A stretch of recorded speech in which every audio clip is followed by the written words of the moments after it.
growth and in competitiveness, but in youth unemployment and in extreme labour migration across the European continent.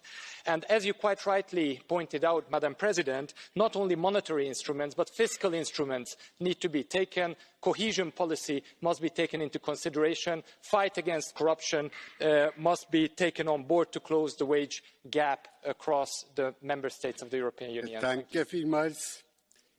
Frau Abgeordnete Pietikäinen-Sirpa.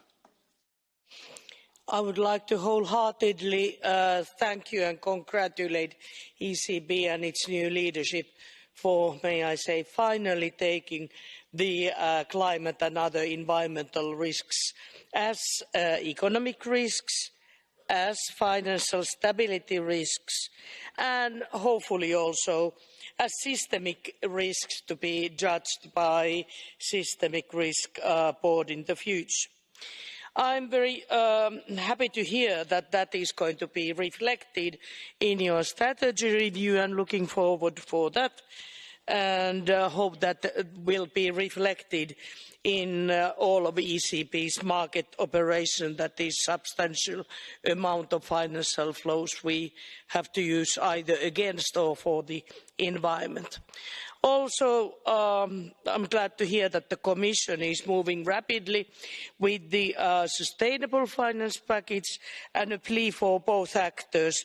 Please ensure that indicators, the metering system and the life cycle analysis there is harmonised and overall used in the same methodology in different institutions, so that we duly know what we are doing. Herzlichen Dank auch für die Zeitdisziplin. Am Wort ist nun die Vorsitzende des Wirtschafts- und Währungsausschusses, Frau Dinaki-Irene.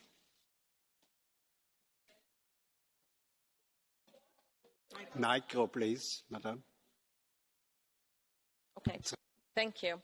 Thank you, Mr. President. With this report, the European Parliament expresses its support for ECB's monetary policy and recognises that the measures implemented are consistent with its mandate and that have been decisive in preserving the euro area from deflation and in contributing also to the ongoing economic recovery. I challenge anyone to prove that today we'd be better off shall we had adopted different policies. But many of the challenges we face today are new, and they require further innovation in the way monetary policy is conducted. You mentioned many of those, Madame Lagarde: climate change, digitalisation. I would also add economic inequalities, especially in certain areas. All these things will have a significant structural impact on the way the economy works. They will affect key economic variables, financial stability and the effectiveness of monetary policy. And to fulfil its mandate of delivering price stability, the ECB shall understand better how the changing climate, technological innovation and economic inequalities will affect the behaviour of households, firms and financial institutions. So the ECB has the analytical capacity and resources to push the frontier of knowledge on these issues, and we definitely are keen to do our part. Thank you. Grazie. Madame Jon-Stefani. Merci, Monsieur le Président. Chers collègues, Madame la Présidente Lagarde, merci de votre présence parmi nous. Merci, Monsieur le rapporteur, pour votre excellent rapport. Comme vous, Madame, nous partageons vos constats d'une situation économique en faible croissance et de nombreux défis qui sont à relever pour l'économie. Représentants directs des citoyens européens, nous constatons toutes ces inquiétudes sur nos territoires. La croissance modérée n'apporte finalement pas l'effet escompté sur les salaires, sur la consommation. Les prix du logement dans certaines régions augmentent de façon exponentielle.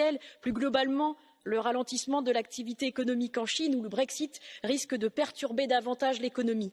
Dans cette période d'incertitude et de transition numérique et écologique, je me réjouis de votre initiative de lancer la révision de la stratégie de politique monétaire de la BCE qui devra intégrer tous ces changements.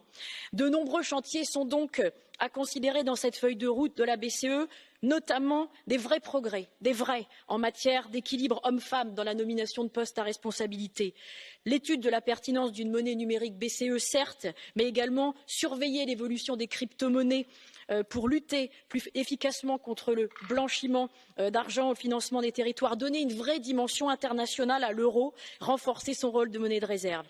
Dans l'élaboration de cette stratégie, Madame, je me réjouis de la méthode de dialogue et d'ouverture que vous envisagez conformément à votre engagement lors de la première audition au Parlement. Je salue enfin à ce titre les consultations publiques que vous allez mener, dont la première fin mars à Bruxelles avec la société civile, et j'espère que nous y serons associés. Merci. Merci.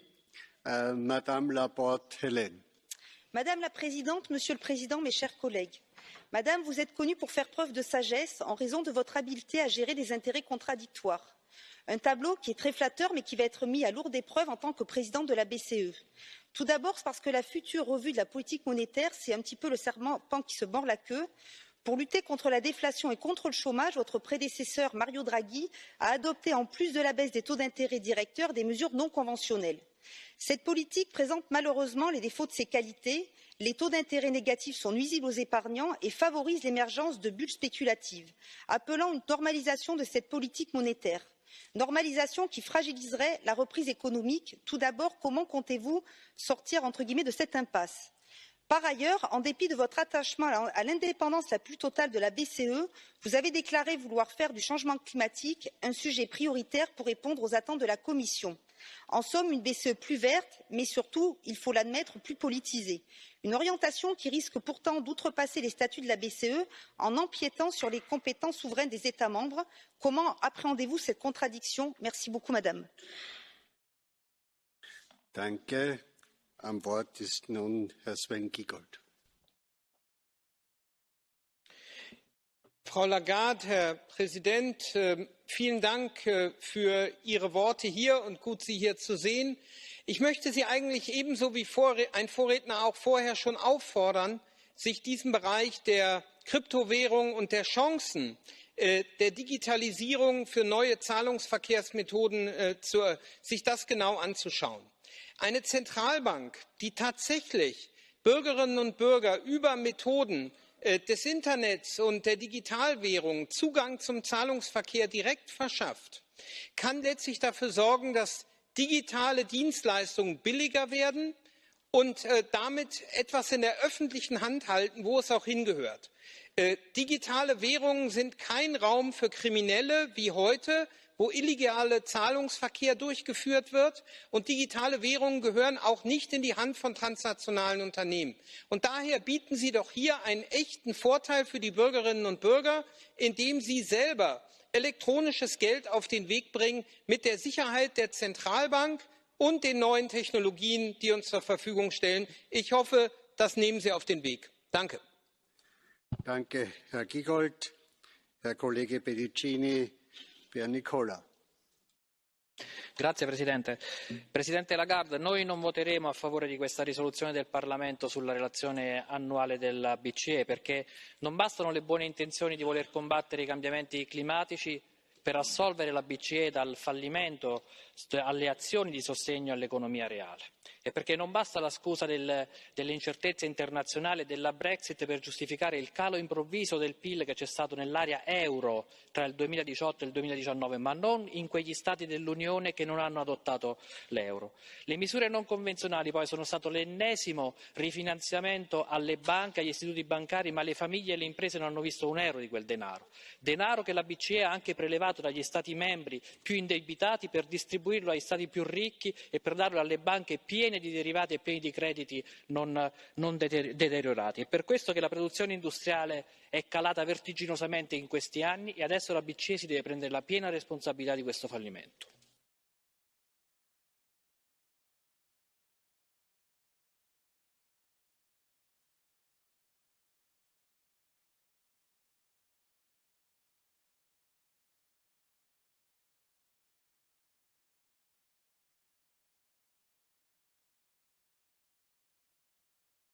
Danke. Die dritte Rednerrunde beginnt mit Herrn Stefan Berger.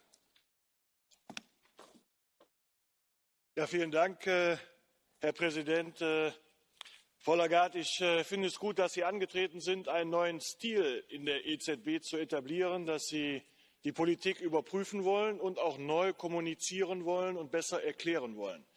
Das ist richtig, das ist notwendig. Aber wenn sich herausstellt, dass nach der Überprüfung die Politik falsch ist, dann kann sie nicht nur anders kommuniziert werden, sondern sie muss dann auch geändert werden. Der Bericht zeigt, dass der HVPI, also der Wert, in dem Inflation gemessen wird, 1,2% für 2019, 1% für 2020 und 1,5% für 2021 aufweist. Wenn das so ist,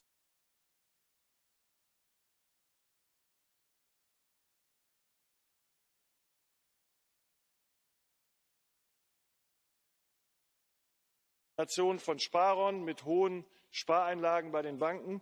Und das ist ein schwieriges Problem. Und deswegen bitte ich Sie, diesen Punkt in Ihre kritische Überprüfung mit einzubeziehen. Und letzter Satz. Die EZB möchte die Bankenunion und die europäische Einlagensicherung vorantreiben. Das ist grundsätzlich in Ordnung. Aber bevor man die Einlagensicherung vorantreibt, müssen die Voraussetzungen geschaffen sein. Man schließt keine Feuerversicherung mit einem Partner ab, dessen Haus schon brennt. Bitte auch, dass Sie das berücksichtigen. Vielen Dank. Danke, Herr Silva Pereira. Obrigado, Presidente. Como este Parlamento já reconheceu, a intervenção do Banco Central Europeu sob a liderança de Mário Draghi foi essencial para corrigir os erros iniciais de resposta à crise, salvar o euro e ajudar a economia europeia a recuperar da grande recessão.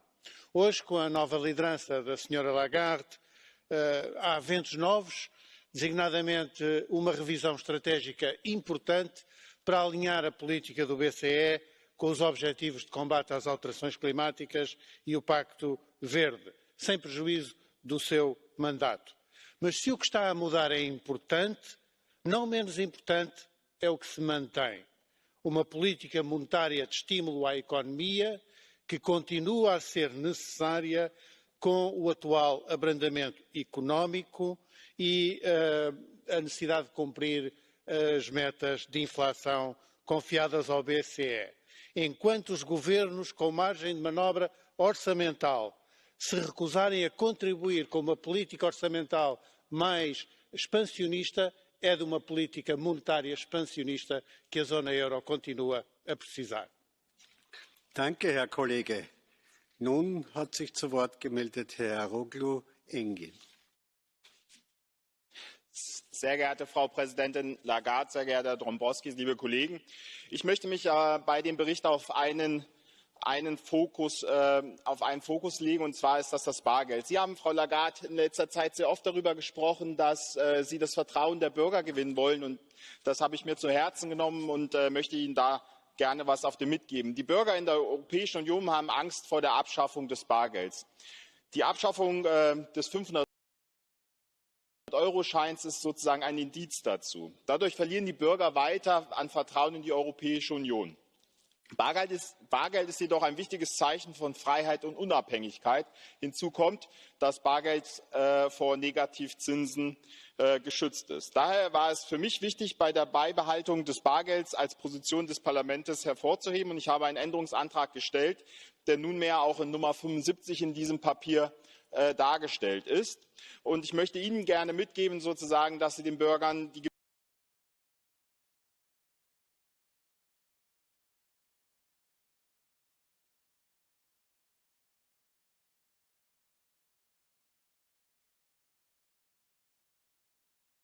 Gewissheit geben, sozusagen das Bargeld zu erhalten als vertrauensbildende Maßnahme und aber auch um Unabhängigkeit und Freiheit der Bürger zu gewährleisten. Vielen Dank. Danke vielmals, Mr. Antonio Maria Rinaldi. Grazie. Presidente Lagarde, dalla lettura dei report annuali della BCE vi è il costante elogio dei tassi negativi come la migliore strategia per il rilancio dell'economia dell'Eurozona. Non crede invece che il perdurare di questa politica di tassi negativi abbia avuto come effetto deleterio quello di aver messo in ginocchio le banche commerciali, il vero motore propulsivo per le piccole e medie imprese, oltre che per le famiglie, riducendo ai minimi i margini di intermediazione, quindi lo stimolo a concedere credito, paradossalmente invece favorendo le banche d'affari, proprio quelle a più forte operatività speculativa? Inoltre non crede che, dopo le operazioni straordinarie come il QE, che hanno aumentato il bilancio della Banca Centrale Europea a più di 4,65 trilioni di euro, facendo esplodere la massa monetaria M3, senza tuttavia né raggiungere, se non marginalmente, l'economia reale né il target inflattivo, ottenendo uno stato di deflazione permanente, sia arrivato il momento di prendere in considerazione strategie da helicopter money per rilanciare i consumi, visto i dati catastrofici delle produzioni industriali registrate nell'Eurozona? Grazie. Grazie. Mrs. Frances Fitzgerald. Thank you, Chair. Madam Lagarde, welcome. And last week in the Econ Committee, you said that more attention should be given to the cost of housing and home ownership when it comes to the ECB inflation measure. And I want to welcome those comments. We just had an election in Ireland where the cost of housing was one of the main issues that dominated voters' intentions. Serious advances have been made to address the problems, but in Dublin, for example, rental prices have doubled since 2010 and property prices have gone up 85% since 2013. I think you should be putting more focus on the fact that house prices and rent rises are increasing rapidly across Europe, and I think that we need to have more diverse financial instruments to deal with this. It goes back to a very important remark that you made yourself before you were appointed President of the ECB. You said the ECB needs to understand and explain to people, not only the markets. And I think if we are to rebuild trust with citizens, I think your consultation project in the Member States is very important.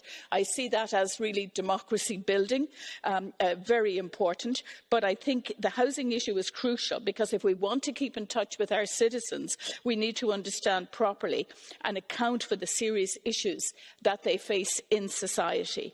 So I think that we really need to look at this. It's an emerging, serious social and economic issue across many, many member states. And I think it's one that you and the ECB could have a very crucial role to play in terms of leadership and understanding and looking at alternative solutions. Thank you. Herr Kollege Alfred Sant. Congratulations to my friend Kostas Mavridis for an excellent report. I would also like to focus on an area which merits greater attention, in my view, but from a different perspective to what has been done up to now, namely the situation of banks big and small in the Eurozone. We are underestimating how difficult this situation has become. Discussion of the subject is constrained because many would not like it to sound as an attack on the ECB's monetary easing policies. True, so long as fiscal policy is not being deployed to bolster economic growth, such policies remain essential, and I agree with that. But they are also causing collateral damage to banks. Other very significant factors are adding to that damage, like an overload of regulations raising operational costs.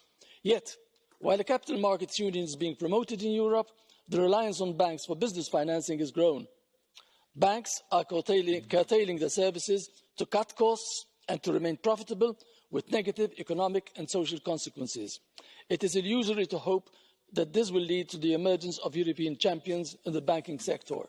If Eurozone banks retract their capillary outreach in national economies, citizens and SMEs, but not only they, will suffer.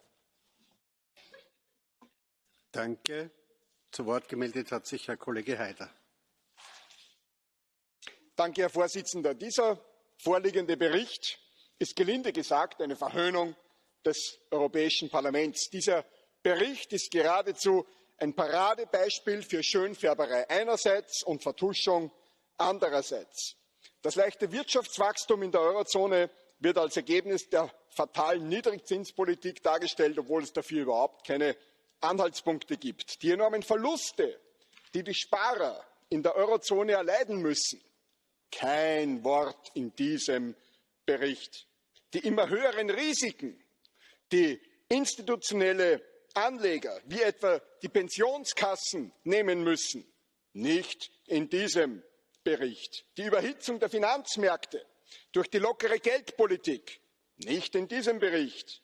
Die durch die Geldpolitik verursachte steigende soziale Ungleichheit, kein Wort dazu in diesem Bericht. Die durch die Geldpolitik verursachte ausufernde Staatsschulden in der Eurozone, kein Wort in diesem Bericht. Mich erinnert dieser Bericht an die Berichte im kommunistischen Ostblock. Da ist auch immer nur das drinnen gestanden, was die Parteiführung wollte. Und wozu das geführt hat, das wissen wir alle sattsam.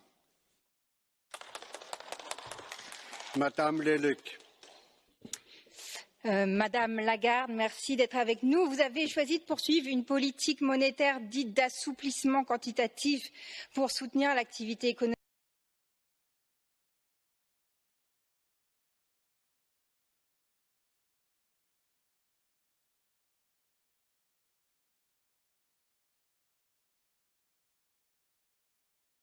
Doit être parfaite. Nous avons entendu énormément d'avancées dans votre discours.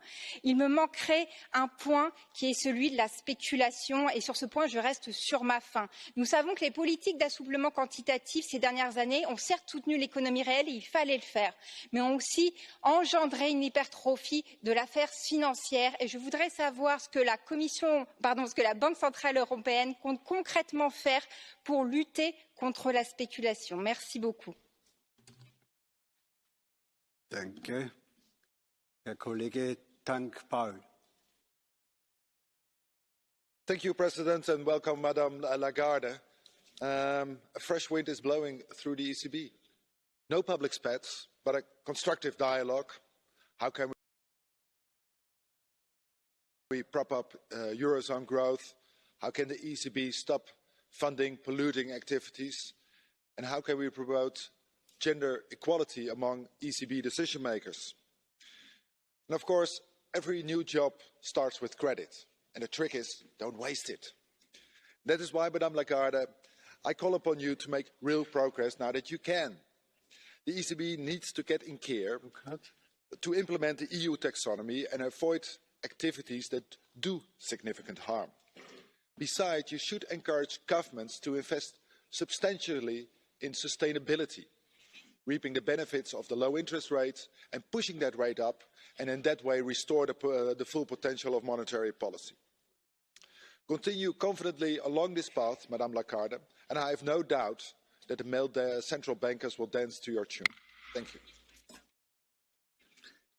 Thank you. Madame Evray-Agné. Merci, Monsieur le Président, Madame la Présidente, Monsieur le Commissaire.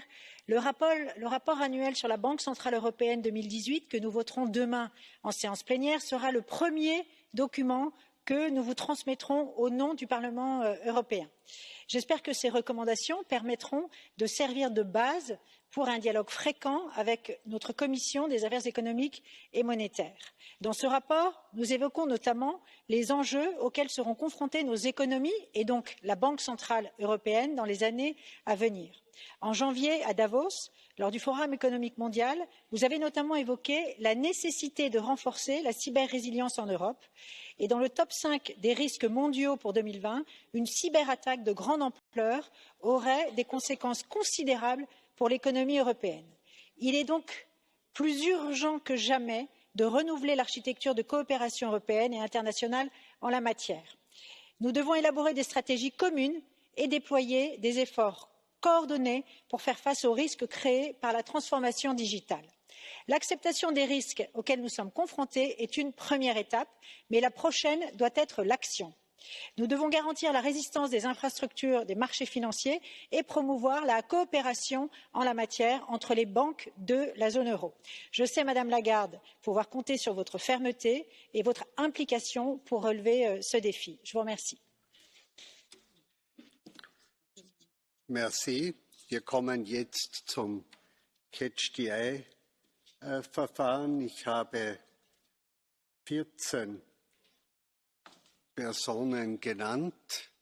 Ich kann 9 nehmen und beginne mit Herrn Kollegen Kyrtsos Georgios aus Griechenland. Ευχαριστώ πολύ. Καταρχήν να ευχαριστήσω και τον κύριο Μαυρίδη για την πολύ καλή έκθεσή του και όσοι συνεργάστηκαν μαζί τους.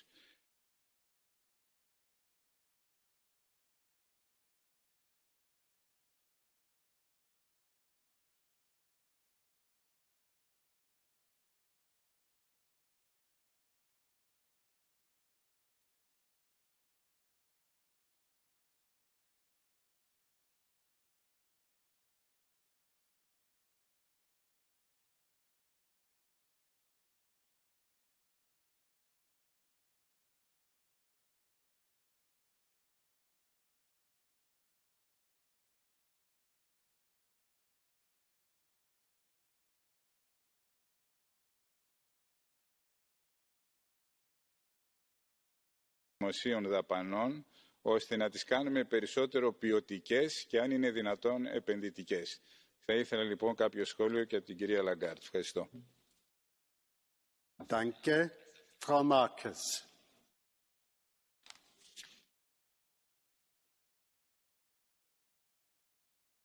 Marques. Frau Marques, Margarida.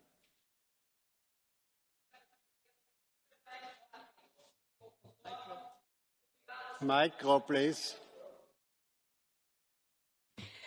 Parabéns, Mavridis, pelo teu relatório. Obrigada, Sra. Lagarde. Todos sabemos que precisamos de progressos significativos na união bancária e no mercado de capitais. Até hoje, esses progressos têm sido lentos e muito limitados.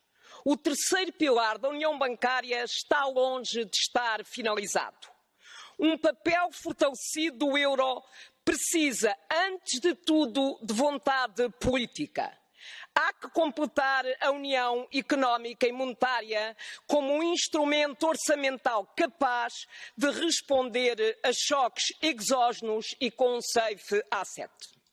O BCE precisa ter um papel fundamental neste debate, como precisa ter um papel fundamental no combate às alterações climáticas. O BCE tem que trabalhar com as restantes instituições europeias e com os seus pares para fortalecer o papel do euro como moeda de reserva, nomeadamente na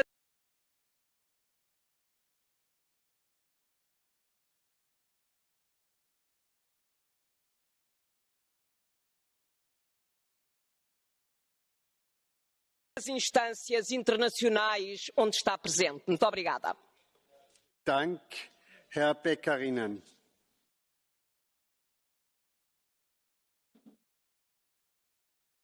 Monsieur Beckerin.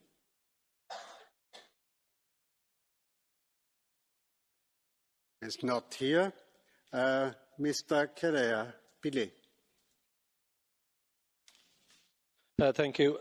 Just to say at the outset, Madam Lagarde, I just want to raise the issue of the Stability and Growth Pact and the restrictive practice that it has on European economies and their ability to invest in both the Green Deal, but in just normal fiscal stimulus that is required to stimulate the broader economies of the European Union.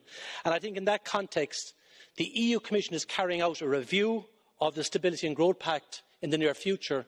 And I'm just wondering whether or not the ECB will have an official role in observing that particular review and having input into that particular review, because we have to accept that if we want to create a dynamic European economy, I believe that the Stability and Growth Pact is too restrictive on the ability of governments to invest in the economic aspects of economies across the Eurozone.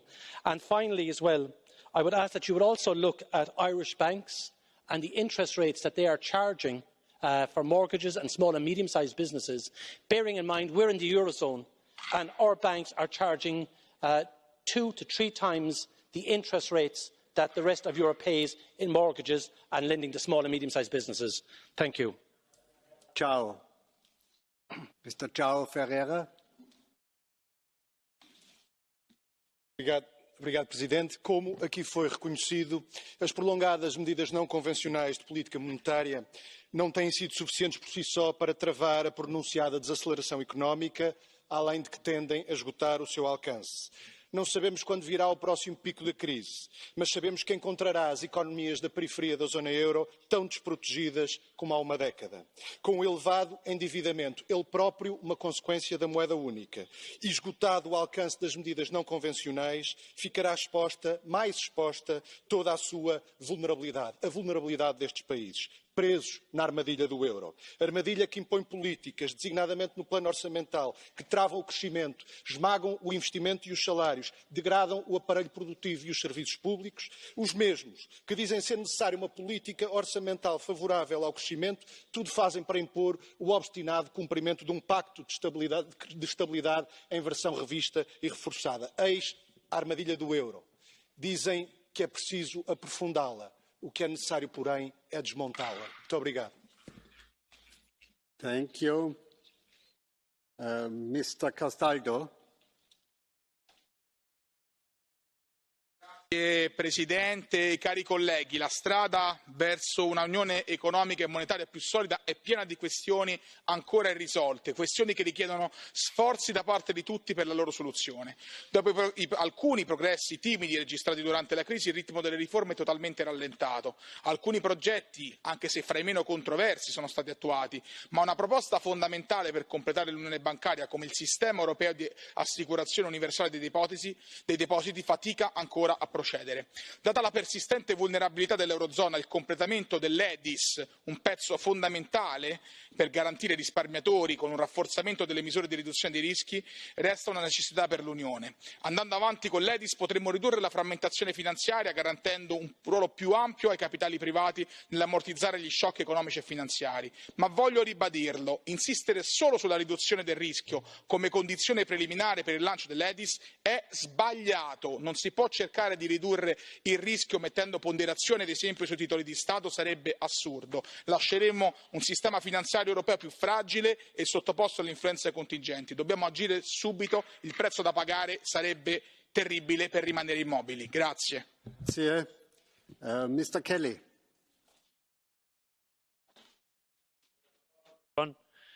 First of all, good to see Madame Lagarde here. Congratulate her on her appointment.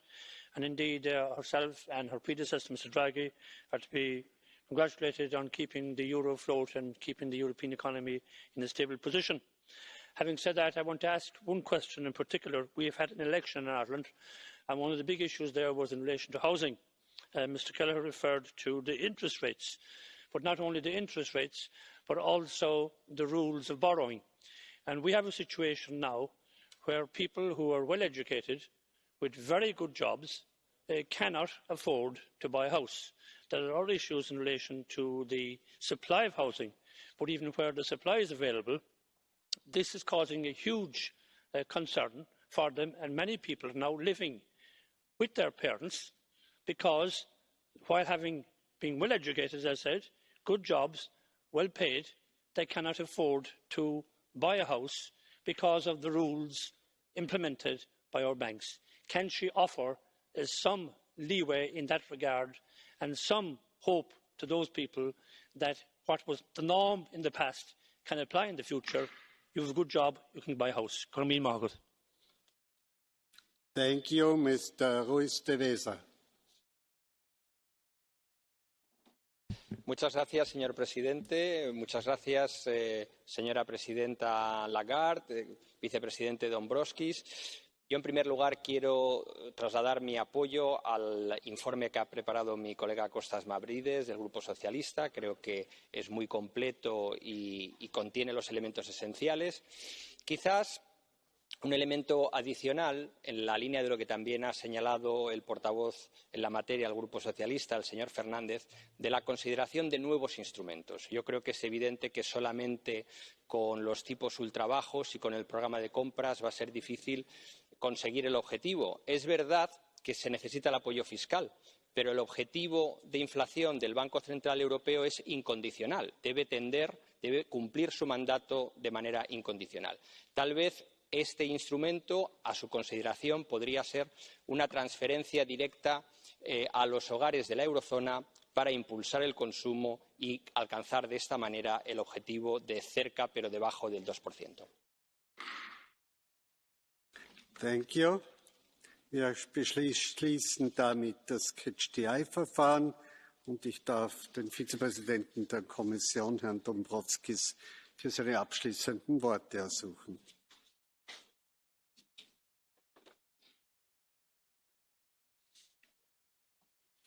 Mr. Chair, Madam President, honourable members, this debate has demonstrated that there is a large convergence of views on the most aspects of the report, and I am very pleased to see the common ground emerging from the views of three institutions. Let me conclude by mentioning the point concerning directly the Commission. Your last report encouraged the Commission and the ECB to study schemes such as central bank digital currency and digital-based money and to liaise closely. As many central banks and institutions, the Commission and the ECB are now analysing the potential benefits and challenges associated with these schemes. Further work is needed, but these examples show that the three institutions, and this includes the European Parliament, can fruitfully interact in the respect of their respective roles. So we count on your continued support in building the foundations for sustainable growth in Europe. Thank you very much. Danke, Herr Vizepräsident. Ich darf nun die Präsidentin der Europäischen Zentralbank, Madame Lagarde, ersuchen und ihr gleichzeitig für die nette Aufnahme der Mitglieder des Wirtschafts- und Währungsausschusses gestern in Frankreich und die sehr offene, konstruktive Aussprache danken. Frau Präsidentin.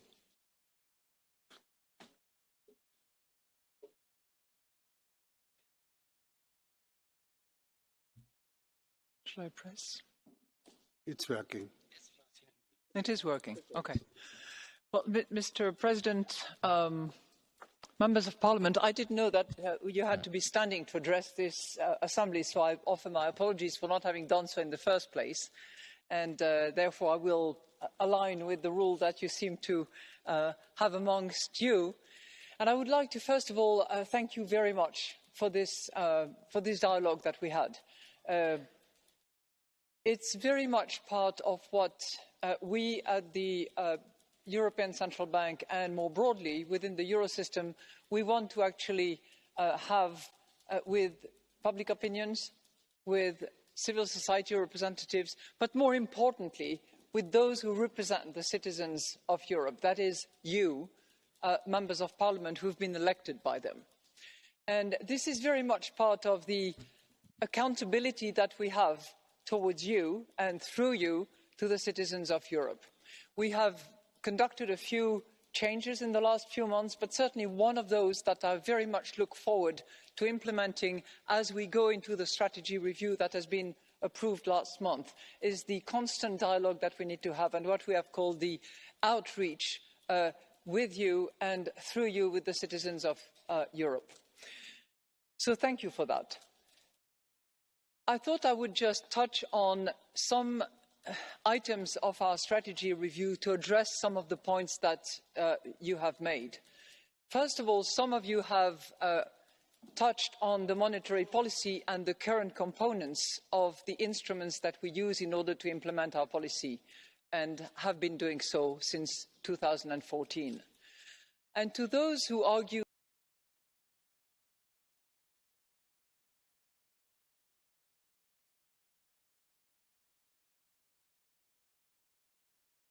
that this monetary policy and particularly its unconventional tools have been counterproductive, I would very strongly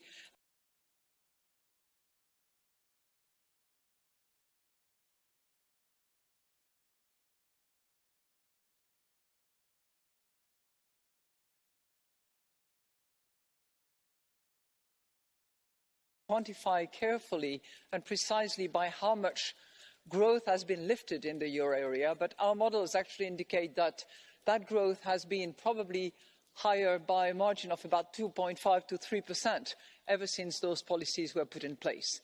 In the same vein, it has contributed to inflation, which, as you know, ever since the euro was put in place and ever since the strategy was revisited in 2003, is measured with reference to inflation. And clearly, those unconventional tools that have been used since 2014 have helped inflation go up a bit Well, certainly we would have liked it a lot more than that. And maybe this would have been the case if other tools have been used in conjunction with our monetary policy.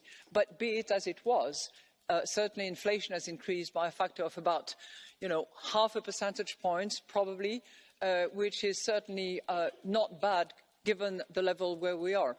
To those who were mentioning, by the way, that inflation was hovering around 1%, I would simply remind you that in January inflation was at about 1.3%, which is certainly not the goal that we have, but certainly a bit more than the 1% that was mentioned.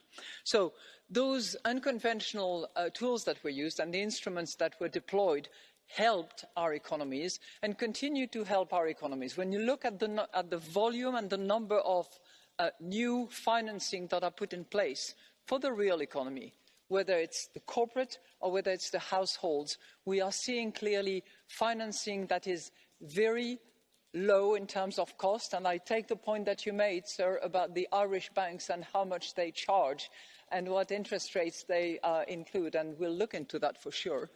But cost of financing has been low and lower for the real economy. And number two, the volume of financing of the economy has increased and has continued to increase. You will have seen some comments recently about the fact that this continuum is slowing down. Yes, it is. A little bit for the corporate, not for the household, but it is continuing to grow nonetheless.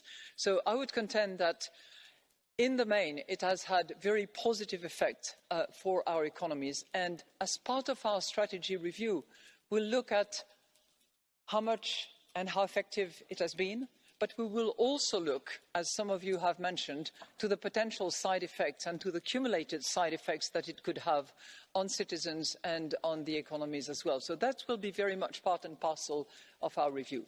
Now, second point that I would like to emphasize briefly, and I've focused on the monetary policy tools and how we will look at them and measure the benefits as well as the negative effect as well, is climate change. You cannot, and nobody can ask the European Central Bank to substitute what governments should do and what policies should be in general. As former managing director of the IMF, I think I'd be remiss not to remind all of us that one of the key tools in relation to climate change is clearly the proper pricing of carbon. And this is not something that a European Central Bank, nor any central bank in the world, can actually decide. So, as we go through our strategy review, we will determine where and how the issue of climate change and the fight against climate change can actually have an impact on our policies, whether it's in relation to our price stability primary objective and how it impacts this primary objective, or whether it's in relation to the management of risk, that we are accountable to our European citizens and to you when we look at the composition of our portfolios and the one that we manage, and whether or not risks are actually properly priced, and whether climate change risks associated with some of the collaterals that we have in our portfolios, for instance, are measured or not. So in that respect, climate change will be one of the items that we will take into account, together with the more traditional aspects that we will be measuring. And it's in the context of that strategy review, Mr. Vice President, that we will continue this dialogue, not only with you, but also with ECON. The President of the ECON was here, and many members of the committee are present in this room. We will continue to engage, we will have that dialogue, and we want that very much to be a two-way street. Now, I offer apologies to those who had very specific questions on particular countries, but I propose to take that up bilaterally with those who are interested in specific countries or banks going forward. Thank you. Merci, Madame. Und ich kann Ihnen nur persönlich und im Interesse der Europäischen Union und im globalen Interesse für Ihre Arbeit alles erdenklich Gute wünschen. Denn diesen Tagesordnungspunkt schließt der Berichterstatter Kostas Mavrides ab.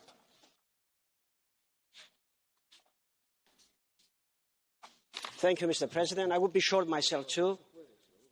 I'd like to note 2 points. Madame Lagarde, today you have seen that in the European Parliament we can have different views. And think about the past, about Mr. Draghi. Mr. Draghi might not have been perfect, but his legacy was that he was determined to save the Eurozone. And in fact, I would say that maybe he has saved also the European project. And some people cannot forgive him for that. Now, as far as today, though, you have said, rightly so, in your initial statement, that we share, basically, essentially, the same view about challenges. And I would add to that that even Mr. Dombrovskis and to some extent the European Commission shares that same view.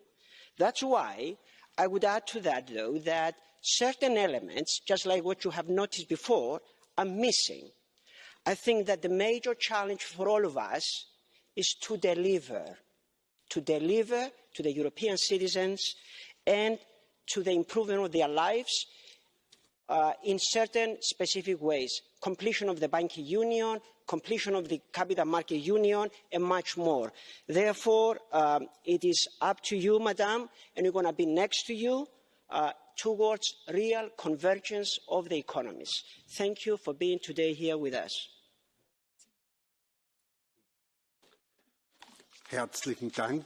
Die Aussprache ist damit geschlossen. Die Abstimmung erfolgt morgen und wir kommen zum nächsten Punkt der Tagesordnung, die Erklärung des Rates und der Kommission über den Verstoß gegen den Beschluss des Rates über restriktive Maßnahmen angesichts der Lage in Venezuela, illegale Einreise einer in der Sanktionsliste genannten Personen in das Hoheitsgebiet eines EU-Mitgliedstaates. Und ich darf dazu von Seiten der Kommission Herrn Vizepräsidenten Borrell recht herzlich willkommen heißen.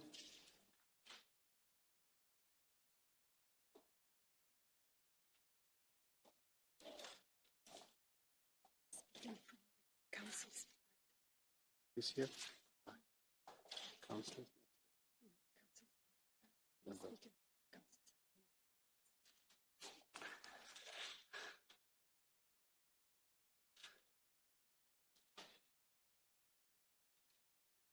Herr Borrell, you are ready? You are ready?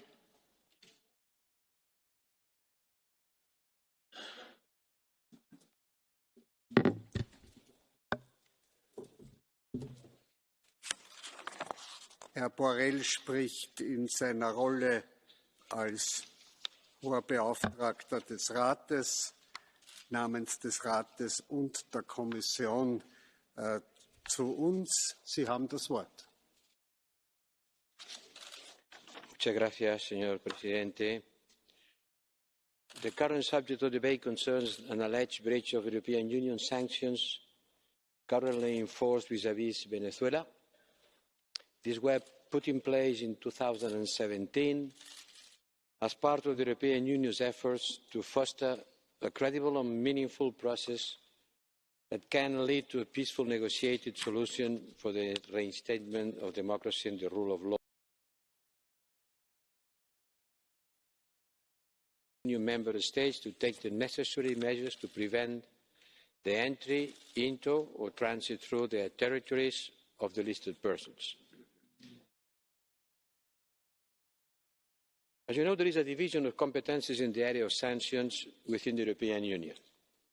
First of all, member states are responsible in all cases for the implementation and verification of sanctions adopted by the European Union in their own jurisdictions.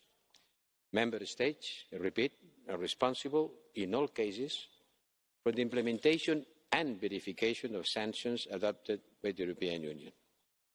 Therefore, when the issue of a possible violation of sanctions arises, for example, the assets freeze or has here a travel ban, it is for the member states concerned to investigate and determine whether this has in fact been the case. As regards to the wider oversight of the implementation of sanctions, The Commission has an overall monitoring role concerning the uniform application of such measures in areas with these competences. For example, this is the case for asset freeze and sectoral measures, but this is not the case for travel bans or arms embargoes. We can discuss the political appropriateness for Member States to give this competence to the European Union, although this would require a treaty change. But the situation, for the time being, is clear.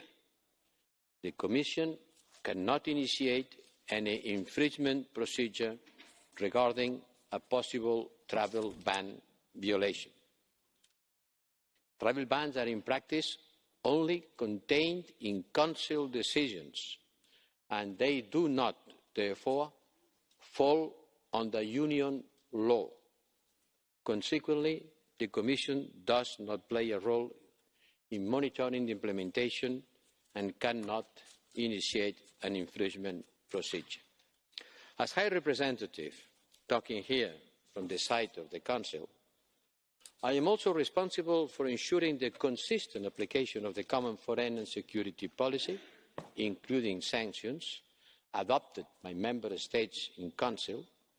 And in this context, the European External Action Service, in consultation with the European Union, where competent, would be directly in touch with the European Union Member States regarding alleged violations in order to ensure that these sanctions are being applied in a homogeneous way in all Member States. Thank you, Mr. President. Vielen Dank, Herr Kommissar Borrell-Fontelles. Wir kommen nun zur Aussprache. Es beginnt Frau Kollegin Montserrat für 1,5 Minuten. Presidente, Venezuela y la política venezolana han venido a España de la mano de Iglesias y Monedero. No son mis palabras, sino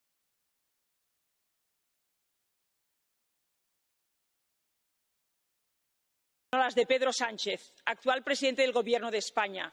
Las dijo en el año 2016 y ahora sabemos que para él no era una crítica, sino un elogio. Hoy Iglesias es su vicepresidente del Gobierno y la política chavista ensucia la imagen de su Gobierno.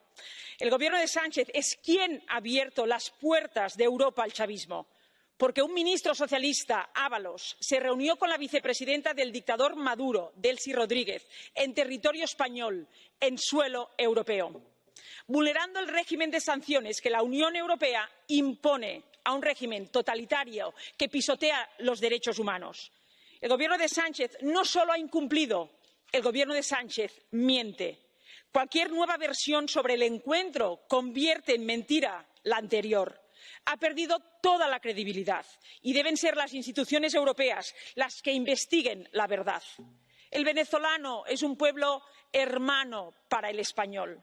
Por los millones de venezolanos pisoteados por el déspota Maduro, por los millones de venezolanos que han huido de su país, necesitamos conocer la verdad y que se cumpla el régimen de sanciones. Los españoles, el resto de los europeos, este Parlamento, siempre hemos alzado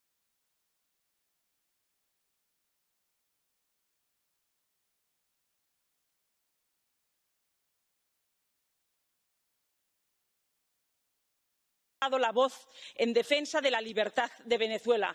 Por ello, pedimos al Consejo de la Unión Europea que investigue lo ocurrido, que ayude a esclarecer la verdad y que nunca más se repita un escándalo que avergüenza a Europa. Gracias. Vielen Dank, Frau Kollegin Montserrat. Es folgt für 1 Minute Herr Kollege Moreno Sánchez. Gracias. Frau Kollegin Montserrat, gestatten Sie eine Frage? Bitte, Frau Kollegin. Señor presidente, quisiera preguntarle a la señora Montserrat si ve procedente utilizar el Parlamento Europeo como instrumento para atacar al Gobierno de España, incluso sabiendo que esta Cámara no tiene competencias en lo que usted está trasladando. Si la respuesta es que sí es procedente, tal vez algunos grupos políticos se vean tentados a llevar otros asuntos de interés nacional en los que muchos ciudadanos quieren saber, como por ejemplo que por primera vez, dos presidentes del Gobierno, Aznar y Rajoy, hayan sido llamados a... Vielen Dank, Frau Kollegin.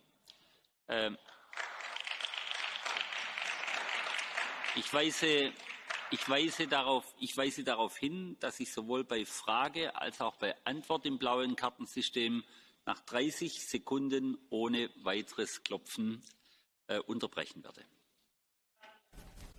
Como siempre, cortinas de humo. La campaña contra España es la que hacen ustedes, abriendo las puertas de Europa al chavismo.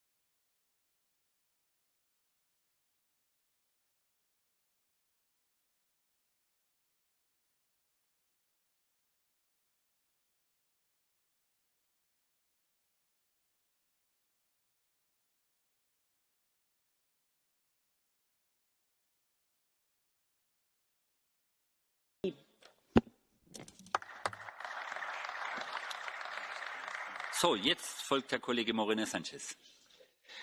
presidente. Señorías, Dolors, Jordi, en este debate 9 de los 10 oradores somos españoles.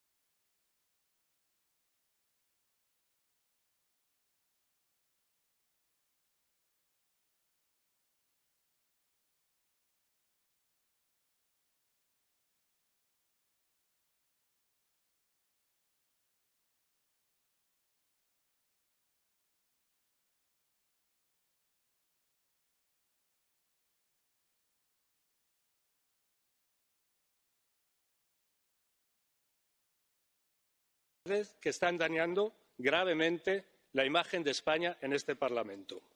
Ustedes no han pensado ni un minuto en el pueblo venezolano, que lo que espera de nosotros es apoyo, diálogo, unidad y no división y confrontación. El Gobierno de España ha actuado y actúa como interlocutor reconocido por el Gobierno y la oposición venezolana para conseguir una solución política, democrática y negociada que conduzca a unas elecciones libres y justas. Y en ese momento el Parlamento Europeo actuará enviando una misión electoral. Por favor, aprendan a trabajar en esta casa y no hagan el ridículo. Muchas gracias.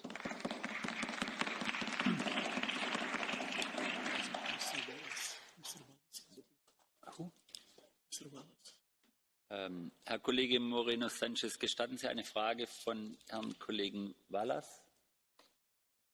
Bitte. Thanks very much, Mr. President. I'd just like to put to the last speaker, he says that the European Union is doing the right thing by recognising Spain's position here. I have no problem with Spain's position on this, but I have had a big problem with Spain's position on a lot of aspects in relation to Venezuela, and in particular to the Europeans' attitude. Do you not agree that the recognition of Guaido is an absolute embarrassment to anyone that has to occupy this chamber, and it's a disgrace on the part of the member states of Europe that so many of them have recognised unelected gobshites? Vielen Dank, Herr Kollege Moreno Sánchez. Breve, creo que lo he dicho, el Gobierno socialista de España es coherente y lo que queremos es buscar una solución con todos los venezolanos. La diferencia es que nosotros buscamos el diálogo y no la confrontación y la división. Solo se podrán encontrar soluciones, porque el pueblo de Venezuela está sufriendo, si unimos a los venezolanos y no los dividimos. Y por eso el Gobierno de España está haciendo todo lo posible para buscar una solución, como he dicho, negociada, pactada, democrática y que permita. Vielen Dank, Herr Kollege Moreno Sanchez. Herr Kollege Wallace, ich rufe Sie für die Verwendung des Begriffes Dreckskerl zur Ordnung. Es folgt Herr Kollege Cañas für 1,5 Minuten. Presidente, va a ser complicado sobrevolar el barro socialista, pero lo voy a intentar. A mí, señor Borrell, me hubiera gustado que usted hubiera intervenido como alto representante y no como exministro de Asuntos Exteriores del gobierno del señor Sánchez. Y le explicaré el porqué. Pues porque este no es un debate nacional. Este es un debate sobre la legitimidad, la credibilidad de la política. Está faltando la legitimidad que tiene esta Cámara y el conjunto de sus instituciones. ¿Cómo van a confiar los demás en la Unión Europea cuando ni los Estados miembros respetan las decisiones adoptadas por esta Cámara y sus instituciones? Tenemos que recordar que esas resoluciones nos obligan a todos, también a los Estados miembros, al Consejo y a la Comisión, porque la Comisión tiene el rol de velar para que los incumplimientos se sancionen. Es evidente que el Gobierno de España ha faltado a la verdad. Es evidente que ha incumplido la decisión adoptada por esta Cámara. Lo que es evidente es que la Comisión no ha hecho nada. Y es muy sencillo. ¿Notificó el Gobierno al Consejo la excepción al Gobierno del señor Maduro? No, no lo hizo. ¿Está ese documento al alcance de los ciudadanos? No, no lo hizo. ¿Y a usted no le preocupa? Vielen Dank, Herr Kollege Moreno Sanchez. Sie haben nicht mehr das Wort, Herr Kollege Sanchez, Herr Kollege Cañas. Und ich weise darauf hin, dass es meine ständige Praxis ist, Kollegen, denen ich wegen überzogener Redezeit das Wort entzogen habe, keine blaue Karte zugestehe. Es folgt für eine Minute Herr Kollege Urtasun. Señor presidente. Bueno, no hay caso europeo porque la aplicación de las sanciones y de la decisión del Consejo es una competencia nacional. Lo que hay es haber traído aquí un debate que debería estarse produciendo en el Congreso de los Diputados y yo quiero pedir perdón al conjunto de colegas por haber ocupado una parte del debate del Parlamento Europeo para un debate que básicamente estamos teniendo 9 españoles entre nosotros. Y creo que es bastante lamentable. Tengo que decir además de forma muy honesta. Creo que haciendo este tipo de cosas degradamos la imagen de la delegación española en esta casa. Y me parece que no deberíamos hacer este tipo de ejercicios. De verdad lo digo y lo digo con toda sinceridad. Y después un mensaje que me gustaría trasladar a los colegas europeos de Reino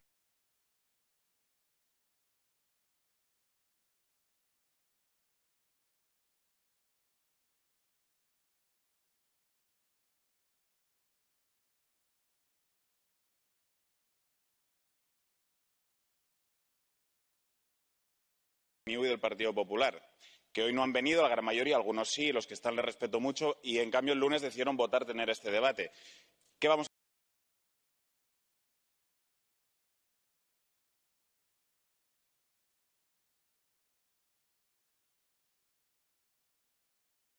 kamen?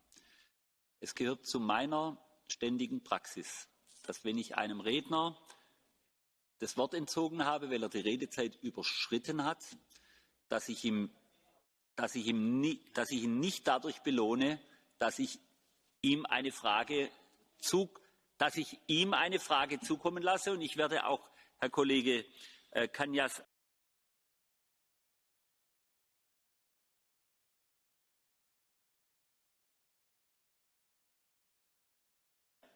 auch jetzt Ihre blaue Karte nicht zulassen. Es folgt Herr Kollege Tertsch für eine Minute. Danke, Herr Vorsitzender.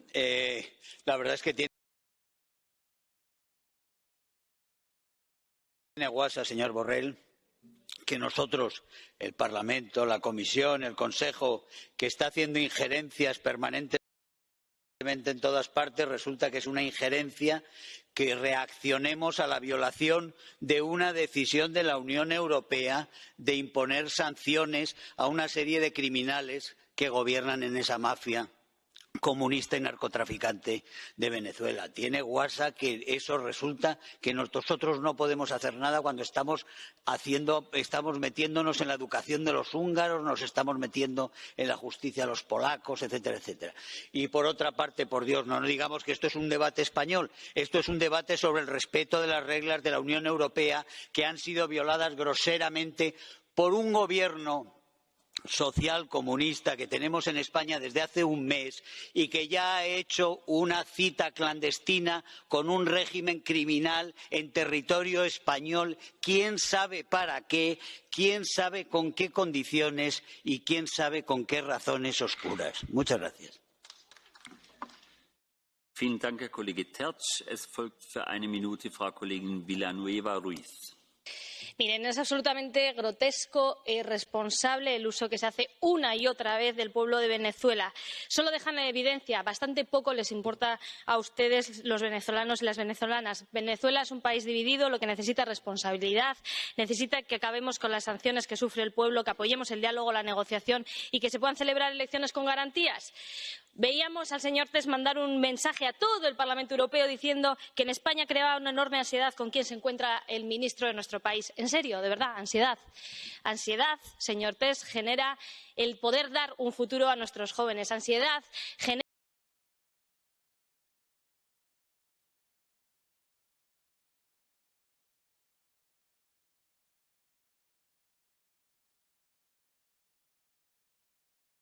España es mucho mejor que el blanco y negro con el que ustedes le quieren pintar. Nuestro país tiene futuro y lo va a llevar adelante nuestra gente. Vielen Dank, Frau Kollegin Villanueva-Ruiz. Auch hier werde ich keine blaue Karte zulassen. Es folgt Herr Kollege López Gil.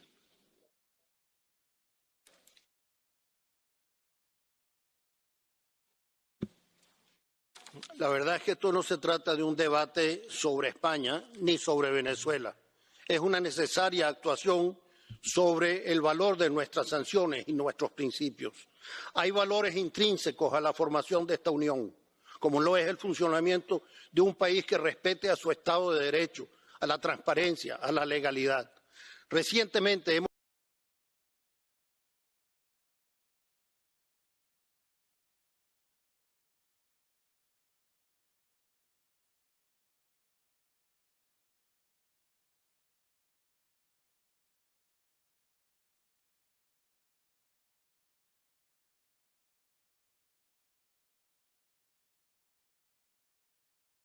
fondo este asunto mediante la sección de sanciones del Grupo de Consejeros de Relaciones Exteriores, el RELEX, e informe oportunamente a esta Cámara. Ciertamente, nadie debe estar por encima de la ley, tampoco los Estados ni sus gobernantes. Vielen Dank, Herr Kollege López Gil. Es folgt nun für eine Minute Frau Kollegin González. Señor presidente, efectivamente, este no es un debate europeo, este es un debate que se debe de discernir en el Congreso español. Están ustedes haciendo el ridículo y por mucho que se pongan todos juntos, son los que son una minoría que no alcanzan a construir una mayoría en el Parlamento español.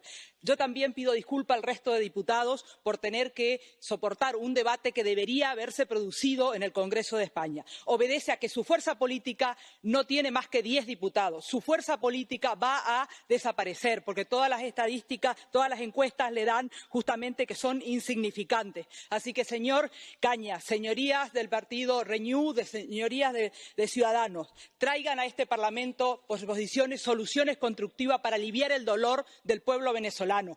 Le sumo a que vengan a DEBE y busquemos juntos soluciones para paliar el dolor en ayuda humanitaria y en desarrollo para el pueblo venezolano. Señorías, aquí no hay caso, porque la vicepresidenta de Venezuela no estuvo en territorio Schengen, por lo tanto, no cruzó ningún filtro de pasaporte. ¿Creen ustedes que esto aporta algo para aliviar el dolor del pueblo venezolano? El Gobierno de España continuará, liderado por Pedro Sánchez, liderará buscando una solución democrática. Vielen Dank, Frau Kollegin González. Auch hier werde ich keine blaue Karte zulassen. Es folgt für eine Minute Frau Kollegin Charanzova. Muchas gracias. Bueno, parece que soy la única extranjera en este debate.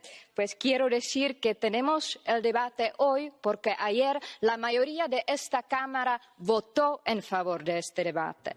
Y lamento que esto se ha convertido en un debate nacional español cuando son las sanciones europeas.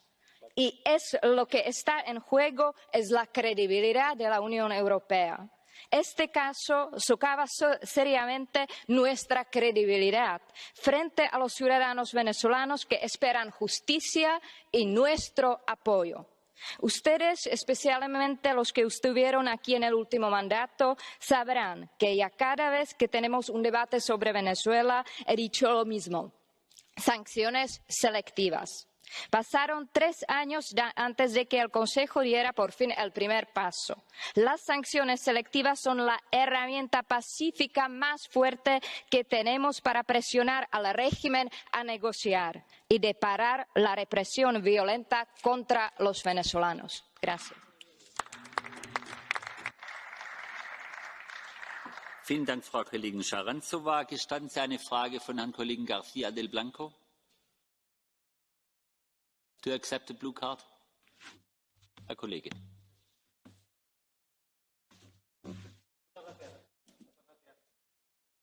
¿No hay sonido? Ahora. Sí. Digo que muchas gracias. Quería preguntarle a nuestra colega, que se lamentaba profundamente de que esto se hubiera transformado en un debate español, que qué esperaba.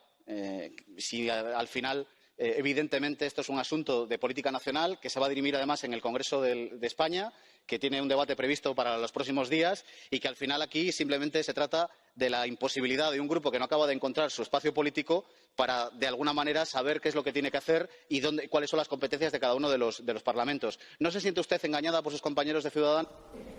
Vielen Dank, Herr Kollege García del Blanco. Frau Kollegin Charanzova. Ustedes han votado contra la investigación en el Congreso español hoy. Por eso tenemos el debate y, como ya lo he dicho, es un problema europeo, son las sanciones europeas y es la credibilidad europea frente a los ciudadanos de Venezuela. Gracias. Vielen Dank, Frau Kollegin Charanzova. Es folgt für 1 Minute Herr Kollege López. Señor presidente. Sin duda lo que está en juego es la credibilidad de la Unión Europea, la credibilidad de esta Cámara, que se dedica ahora a fiscalizar la labor de los gobiernos nacionales. Porque esto es lo que hoy estamos discutiendo aquí. No es que hoy Borrell haya dicho que competencialmente son los Estados miembros y los gobiernos que aplican las sanciones. Es que lo han dicho una docena de portavoces durante las últimas semanas. Una Comisión Europea que, por cierto, tiene miembros del Partido Popular y de los liberales, que les han repetido una y otra vez el mismo mensaje. Y además, hoy merece la pena recordar que frente a este debate, ¿qué es lo que nos muestra? Que a ustedes les importa poco España y nada Venezuela. Lamentablemente, ustedes traen aquí para tapar sus problemas a la hora de fiscalizar y hacer su labor en el Congreso de los Diputados. Los socialistas continuamos comprometidos con Venezuela y no con el uso político del dolor de los venezolanos, que es lo que ustedes hacen aquí una y otra vez. El dolor de un pueblo como el de Venezuela no es una arma arrojadiza, y menos para hacer política nacional aquí en el Parlamento Europeo.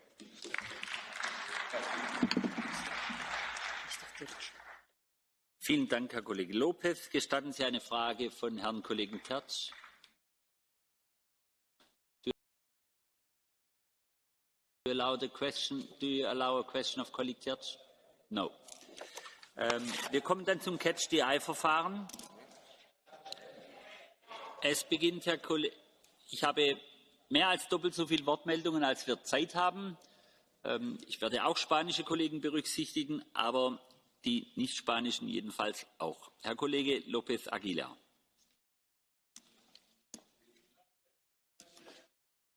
Soy canario próximo al pueblo venezolano, que incluye a los descendientes de la comunidad canaria en Venezuela. He participado en todos los debates sobre Venezuela y advertí al alto representante Borrell que no habría pleno sin un debate sobre Venezuela. He votado las resoluciones que intentan apoyar el cambio democrático en Venezuela y que exigen la unidad del Parlamento Europeo. Pero este no es un debate sobre Venezuela ni sobre el sufrimiento del pueblo venezolano. Ni siquiera es un debate sobre España. Es un debate traído por quienes se oponen al Gobierno de España porque están en minoría en el Congreso de los Diputados y pretenden, por tanto, banalizar, multiplicando los debates sobre Venezuela, la posición del Parlamento Europeo, haciéndole daño también al Parlamento Europeo y a su credibilidad que tanto invocan, porque nada perjudica tanto a la credibilidad de las resoluciones del Parlamento Europeo como la desunión en el Parlamento Europeo, intentando criticar al Gobierno de España a propósito del sufrimiento del pueblo de Venezuela. Por tanto, señores del Partido Popular y de Ciudadanos, no hagan el ridículo, ni rayen lo grotesco. Ayuden al pueblo venezolano en lugar de traer aquí un debate que no tiene otro objetivo que criticar al Gobierno de España. Gracias, señor presidente. Vielen Dank, Herr Kollege López Aguilar. Es folgt Herr Kollege Kelleher. Herr Kollege Kelleher. Hat sich erledigt? Nee, er ist nicht da. Nee, hat sich erledigt, er ist da. Es folgt Herr Kollege Ferreira. Obrigado, Sr. Presidente. Se preciso fosse ainda, este debate descredibiliza ainda mais a direita mais reacionária e descabelada deste Parlamento. O ódio que os move leva-os agora a transportar a política espanhola aqui para o Parlamento. No fundo, tudo serve para alimentar esta senha irracional. Uma senha que omite as consequências desumanas das sanções que continuam a defender, para o povo venezuelano e para as comunidades imigrantes na Venezuela, designadamente a comunidade portuguesa. Uma senha que os expõe, aliás, como a União Europeia, ao ridículo internacional pelo não reconhecimento de um governo sucessivamente sufragado pelo voto popular e pela insistência no apoio a um fantoche de Trump que perdeu qualquer crédito, mesmo junto da oposição venezuelana. E, enfim, quem assim age, movido pelo ódio e só pelo ódio, acaba inevitavelmente a tropeçar nos próprios pés, como aqui ficou demonstrado neste debate. Vielen Dank, Herr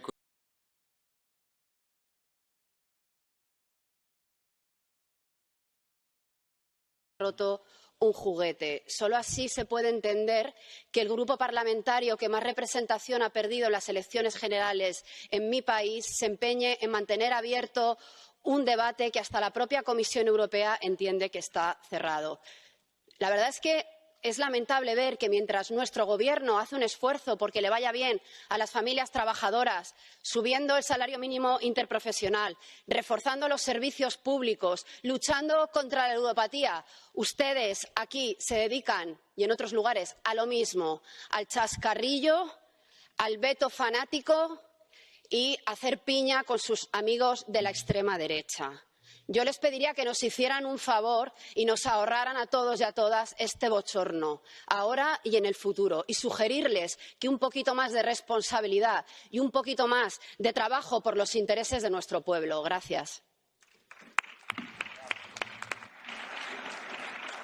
Vielen Dank. Zum Abschluss des Catch-the-Eye-Verfahrens Frau Kollegin Delcy. Thank you, President. I think it's an absolute joke, actually, that we are here discussing this nonsense. I've been very open in my criticism of the Spanish government in different situations, so now, when they do something that's correct, I will be equally forthright in welcoming the initiative that they took and in their stance in supporting dialogue in this situation. How else do you think that this situation is going to be resolved? And we should be discussing here, actually, the situation where we have supported the imaginary President Juan Guaido, the chosen one of a nakedly US-backed coup.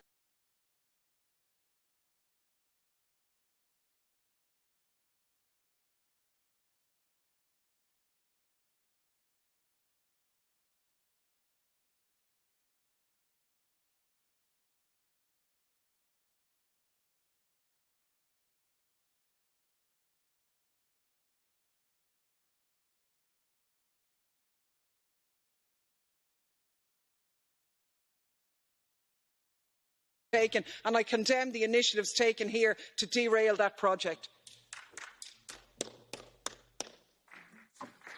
Vielen Dank, Frau Kollegin.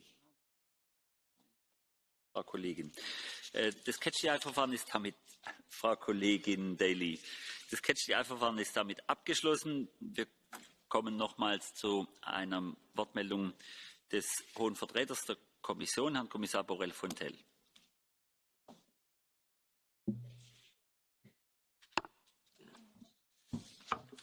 Muchas gracias, señor presidente.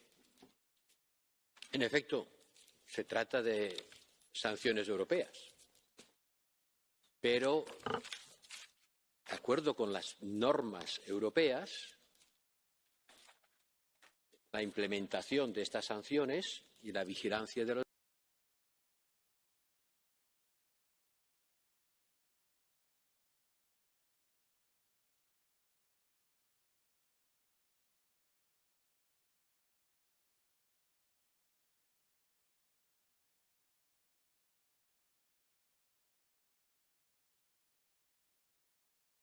Por lo tanto, no caen bajo el control de la ley europea, no son union law.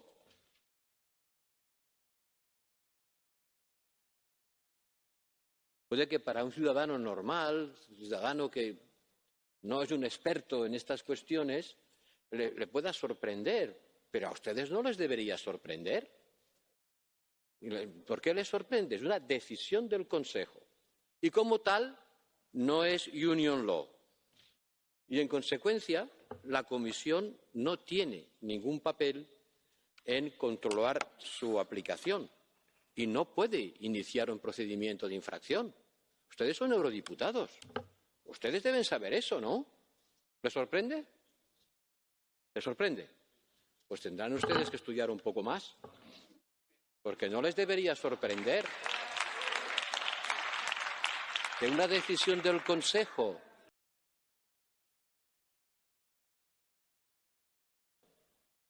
entonces es un tema de una norma europea que tiene que aplicar un Estado miembro y cuya aplicación tiene que ser controlada a nivel del Estado miembro. ¿Dónde está el fallo lógico en mi argumento? Porque si yo no tengo fallo lógico, lo tienen ustedes. Gracias, señor presidente.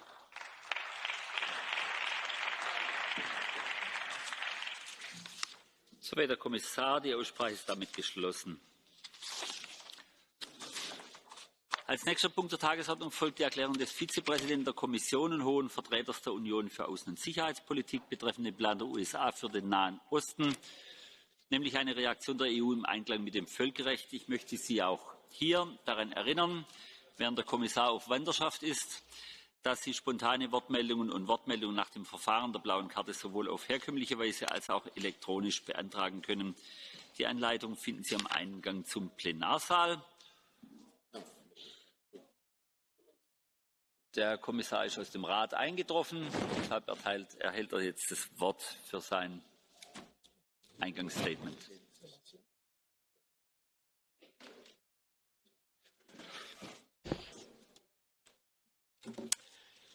Mr. President, honourable members,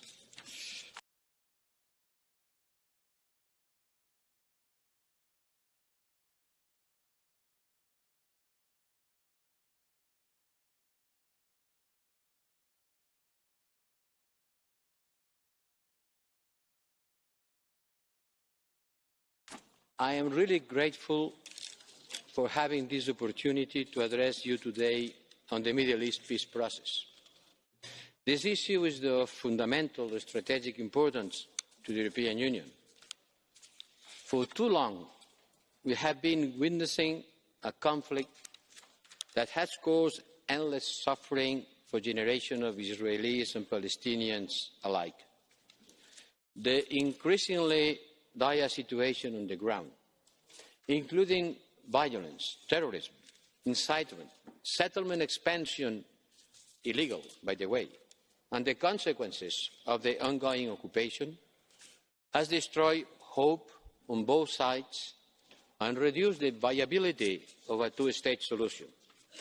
At an international level, for a number of years, there has been little or no substantive engagement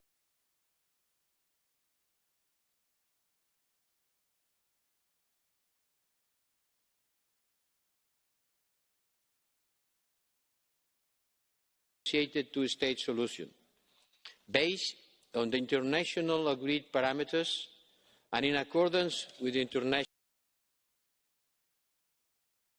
law. This means a two-state solution based on the parameters set in the Council conclusions, our Council, of July 2014, that meets Israeli and Palestinian security needs and Palestinian aspiration for statehood and sovereignty, ends the occupation that began in 1967, and resolve all permanent status issues in order to end the conflict. Our vision, our European vision, is a principled one and a pragmatic one. It reflects our broader attachment as Europeans to the rules-based international order. We are also active on the ground. No other international actor has been as engaged as we have been in practical efforts to build a future Palestinian state. In 2019 alone, the European Union and its member states had an open portfolio of some 600 million in assistance to the Palestinians. I said during my hearing, it means 600 million is almost 1.5 million euros a day. But where are we today? It remains my firm view that there is still a way forward if both the parties are willing to resume credible and meaningful negotiations. International support for any such efforts would clearly be crucial to their success. In this regard, the tabling of concrete proposals, such as the United Nations one, could be helpful, both as a catalyst for deeper reflection on the way forward, as a potential opportunity to quick start a political process which has been at a standstill for too long.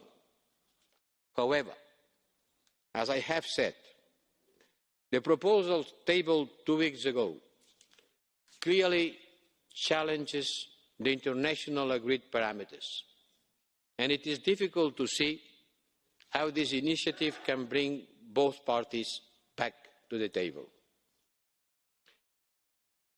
25 out of 27 member states of the Foreign Affairs Council supported this consideration. 2 were against it. So it was not a unanimous decision of the Council, and I could not present it like this, but a statement of the High Representative, which I am repeating here again. Last week, I was in Washington, in a very busy day, talking with all foreign affairs, external policy, higher authorities of the US government. I put this point to my interlocutors. We need to ask ourselves whether this plan provides a basis for a progress or not. We need to know whether the proposals themselves are really open for negotiations. It is the starting point or the end point. For the European Union's part, our position is clear. We are ready to work with the international community to revive a political process in line with international law, which ensures equal rights and which is acceptable for both parties. Thank you for your attention, and I am looking forward for an important discussion, which I am sure you will follow. Vielen Dank, Herr Kommissar Borrell Fontelles. Es folgt nun für 1,5 Minuten Frau Kollegin Asimakopoulou. Thank you, Mr. President. Mr. Borrell, you stated that the United States Middle East peace plan departs from internationally agreed parameters. Here I am. You also used rather pointed language originally when you said that part of this plan, if implemented, could not pass unchallenged. Naturally, this evoked a reaction from our Israeli friends who warned that this type of what they call threatening language could lead to the EU's role in the peace process being minimized. Meanwhile, the Palestinian leadership has angrily dismissed President Trump's plan as a conspiracy. I think it's frankly unreasonable to expect that either side would greet this proposal with any real enthusiasm. But I would like to choose to view the glass as half full and not half empty. So this plan could perhaps serve as a basis for resuming talks in earnest, with the understanding that there are, in fact, painful concessions to be made on both sides. This is your moment to shine, Mr. Borrell. Europe could perhaps assume a much more prominent role and active role as an honest broker of just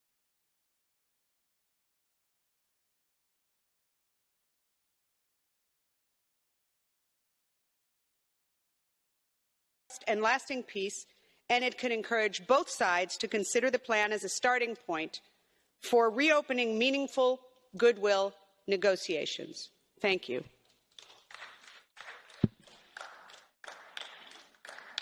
Vielen Dank, Frau Kollegin Asimakopoulou. Es folgt für 1,5 Minuten Frau Kollegin Piri. Thank you, President. Colleagues, Honourable High Representative. We do not know what President Trump's deal of the century actually is, apart from being one-sided, illegal, and intentionally provocative. But it is most certainly not a genuine effort at finding a peaceful resolution to the Israeli-Palestinian conflict. Let me be clear.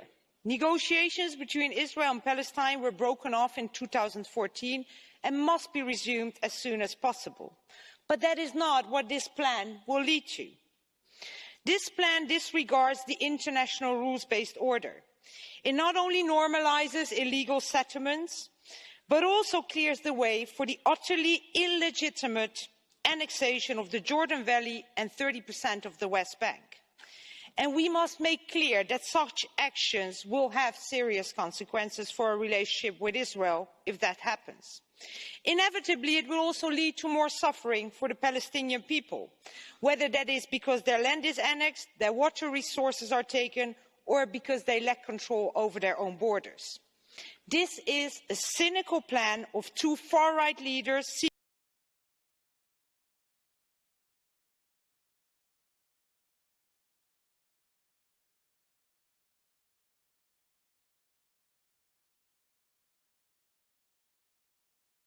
in that we should do so. Thank you. Vielen Dank, Frau Kollegin Piri. Es folgt für 1,5 Minuten Frau Kollegin Woutmans. Dank u wel, meneer de voorzitter, meneer de hoge vertegenwoordiger, collega's. We zijn de afgelopen weken weer eens meegezogen in een Trumpiaanse rabbit hole. Een twee-statenoplossing voor Israël en Palestina, met alle voordelen voor Israël en de kruimels voor de Palestijnen. Trumps plan was eigenlijk niet meer dan een één-statenplan voor Israël, vermomd als een twee-statenoplossing. Een gemiste kans, zou je zeggen. Waar het niet dat Trumps voorstel de fragiele relatie tussen Israël en Palestina nu helemaal heeft doen afspringen. Daarom, meneer Borrell, is er meer dan ooit een rol voor de Europese Unie weggelegd. Amerika heeft de voorbije jaren veel te eenzijdig de Israëlische kaart getrokken. De geloofwaardigheid van de VS in het Midden-Oosten ligt aan diggelen. Een geloofwaardigheid die Europa nog wel heeft. Gebruik ze dus, die geloofwaardigheid die wij daar hebben, door op te treden als onpartijdige partner, als honest broker, om de brokken als het ware van Trump te leiden, zodat Israël en Palestina opnieuw aan tafel gaan, of er op zijn minst indirecte onderhandelingen kunnen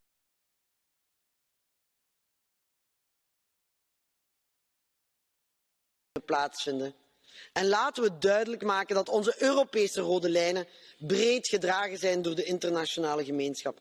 Ik denk, meneer Borrell, dat een internationale vredesconferentie op hoog niveau, waarvan u de leiding neemt, de weg vooruit is. Onze steun heeft u alvast. Dank u wel.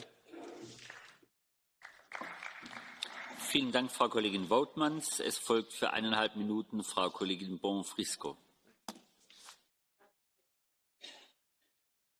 Micro.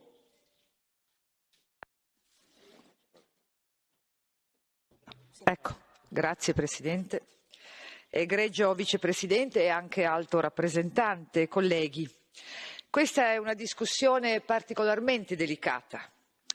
Come Unione Europea abbiamo l'obbligo di chiarire la nostra posizione, soprattutto perché Belgio, Estonia e Germania, come membri non permanenti, stanno affiancando la Francia nel Consiglio di sicurezza delle Nazioni Unite.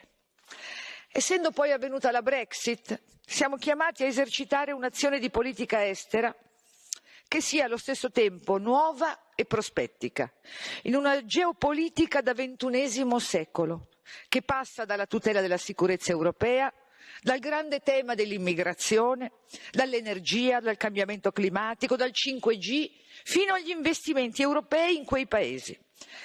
Il Trattato di Lisbona le attribuisce la promozione della pace e della sicurezza nel mondo e per questo, con riguardo al Medio Oriente, la invito a considerare principalmente 3 elementi.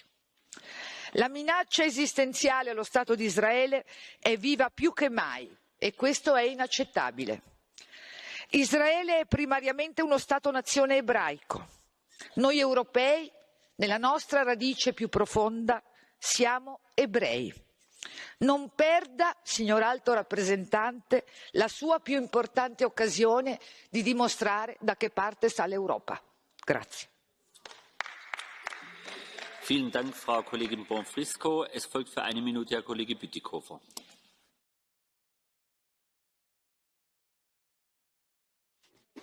President, colleagues, a great number of victims of the Israeli-Palestinian conflict have long been languishing for a peace plan. And such a peace plan must, of course, include painful concessions, but concessions from both sides.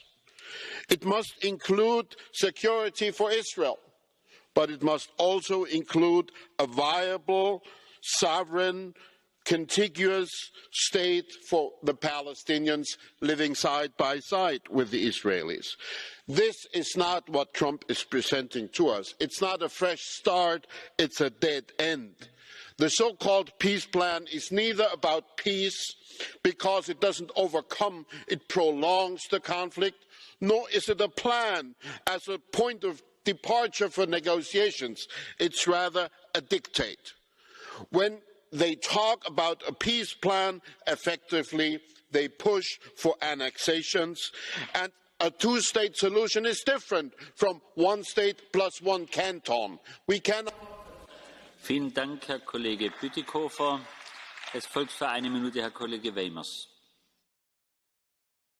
Thank you, Mr. President. High Representative Borrell, you called on both sides to re-engage and refrain from any unilateral actions that would exacerbate tensions. This is a peace plan widely accepted in Israel, but fully rejected on the Palestinian side. Fine. But Palestinians won't even sit down at the table. Many in the Palestinian population prefer violence. In fact, last month, Palestinian NGOs refused EU funding rules prohibiting our aid to be channeled to terrorist groups. In their refusal, these NGOs, 70% funded by the EU, are calling what they believe to be your bluff. High Representative, show them that the EU means business. Encourage long-term re-engagement and easing of tensions. Say 1,000 times no, no, no to EU funding Palestinian rejectionist and terrorist policies. Thank you. Vielen Dank, Herr Kollege Weimers. Es folgt für 1 Minute Herr Kollege Pineda.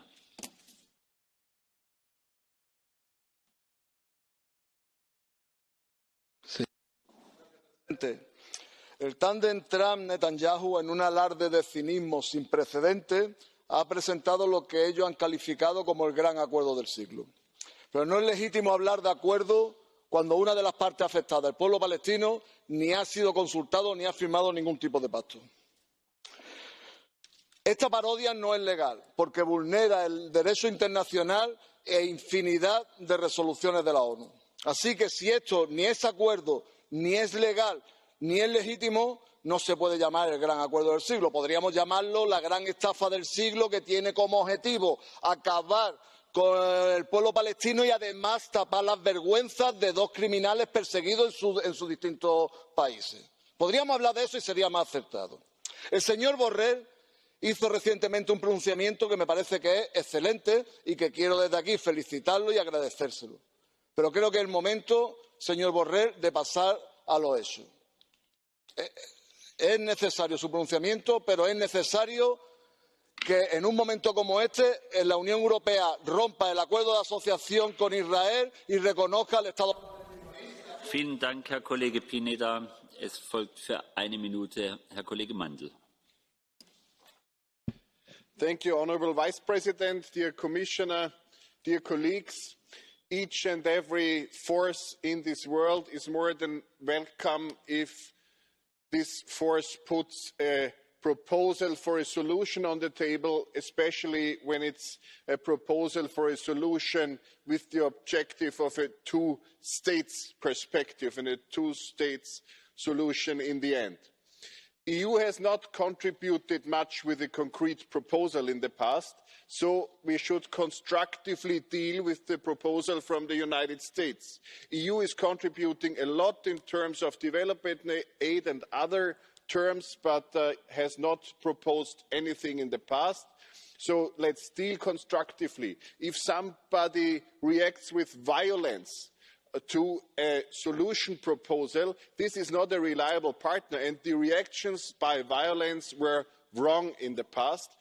Dear Commissioner, take that into consideration to deal constructively with that and to be connected with the pro-Western values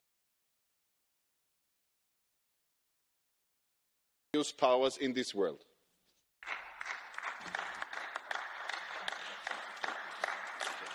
Vielen Dank, Herr Kollege Mandl. Es folgt für eine Minute Herr Kollege Mixer.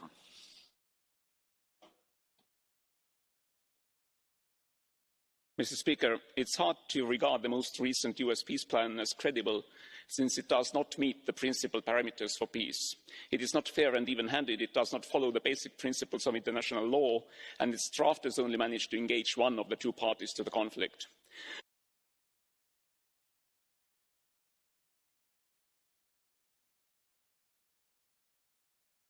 Two-state solution altogether. The EU must stick to its principal position of holding firm to international law. We must continue to uphold the position that only a negotiated two-state solution can, in a sustainable manner, address the legitimate Israeli security concerns and deliver a Palestinian statehood.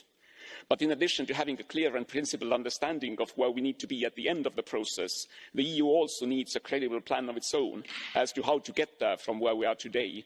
This is ever more critical as the US appears to be abandoning its role as an even-handed broker. Vielen Dank, Herr Kollege Mixer. Es folgt für eine Minute Herr Kollege Gitta. Comme il a tort, comme M. Trump se trompe avec ce plan de paix qui n'en a que le nom, car enfin, la paix, Monsieur le Président, n'est pas seulement celle des rapports de force. La paix, Monsieur le Président, doit être fondée sur assez d'équité pour assurer un avenir d'entente et non pas seulement de coexistence. Entre Israël et la Palestine, il n'y aura de paix durable et vraie qu'à cette condition, l'équité, et ce n'est pas elle que vous proposez.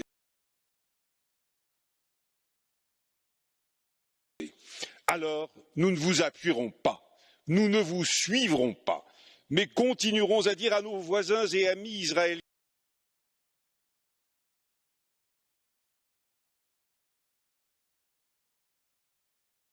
et palestiniens que Jérusalem doit être la capitale partagée de deux peuples égaux en dignité, sécurité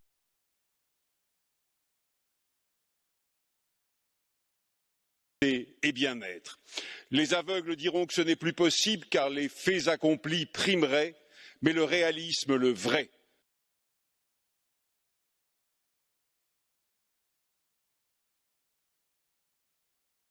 law.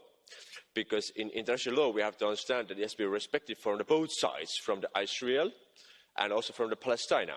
And from the Palestinian side, we have to recognize that they haven't really understand the meaning of the international law, that you can't support the terrorist organizations against Israel.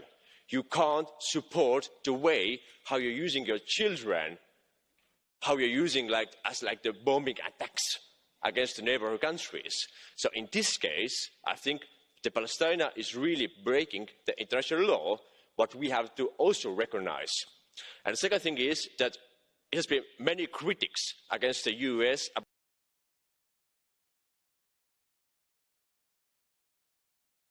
about this peace plan, but I've never heard about any other solution or like any other plans to the Middle East. So I really want... Vielen Dank, Herr Kollege Madison. Es folgt für eine Minute Frau Kollegin Auken. Til hr. Borrell for den klare erklæring om Israels ulovlige besættelse af Palæstina. De har både ret og pligt til at sige sådan, uanset hvad for eksempel Ungarn måtte mene. Hvis EU passivt lader Israels besættelse ekspandere, bryder vi ikke bare FN's, men også vores egne love. Men jeg vil godt vide, hvad der konkret menes med, at annekteringer ikke vil forblive unchallenged. Forhåbentlig er EU omsider reagerer med handling, ikke kun med ord. I 2016 vedtog FN's Sikkerhedsråd resolution 2334. Den omfatter også differentiation, altså en adskillelse mellem Israel og bosættelserne. Vi bør derfor gøre differentiation til EU's styrende princip og stoppe alt samkvem med bosættelserne om handel, økonomi, kultur osv. Og så har vores høje repræsentant myndighed til ikke blot at fordømme Israels ødelæggelse af EU's betalte projekter til at lindre palæstinensernes liv, men også at kræve kompensation. Israel har ødelagt for millioner. De penge skal tilbage til EU's skatteborgere. Men tak for indsatsen indtil nu.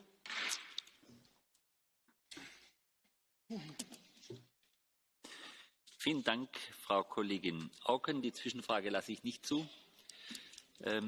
Wir kommen zu Herrn Kollegen Rausen für eine Minute.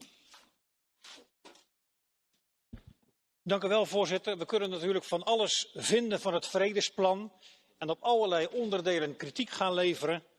Maar laten we dat alstublieft vandaag niet doen. Dat brengt het vredesproces echt geen stap verder. De meerwaarde van het plan is nu juist dat er tenminste iets op tafel ligt. En laten we dat dan ook een eerlijke kans geven. Ik heb eigenlijk maar één oproep aan de Palestijnse autoriteit. Stop met het in bescherming nemen van terroristen.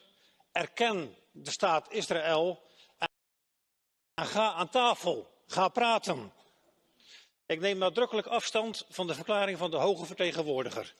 U komt in uw verklaring van 4 februari niet verder dan Israël en de Verenigde Staten te bekritiseren. Waarmee u feitelijk tegen Abbas zegt, ik kan heel goed begrijpen dat u niet gaat onderhandelen. Ik zou het zelf ook niet doen. Ik vind dat, voorzitter, een verkeerde boodschap op het verkeerde moment. En onterecht heeft u deze verklaring gebracht als zijnde een verklaring namens de Europese Unie. Als ergens geen unanimiteit over bestaat in de Raad, kunt u niet namens de EU een standpunt uitdragen. Dank u wel, voorzitter. Vielen Dank, Herr Kollege Rausen. Es folgt für eine Minute Herr Kollege Kieseljurek. Mr. President, the so-called deal of a century is a plain violation of international law. It was prepared without consulting with other party concerned, the Palestinians, and it tends to legitimize the illegal Israeli settlements, which is a crime of war. It rolls back from the agreements of 1967 and denies Palestinians Jerusalem as their capital. I regret to say that Trump's plan is not only an assault on Palestinian rights, but also an attempt to put forward a new regional order that completely undermines international law. It is a deal which can harm the whole region and is not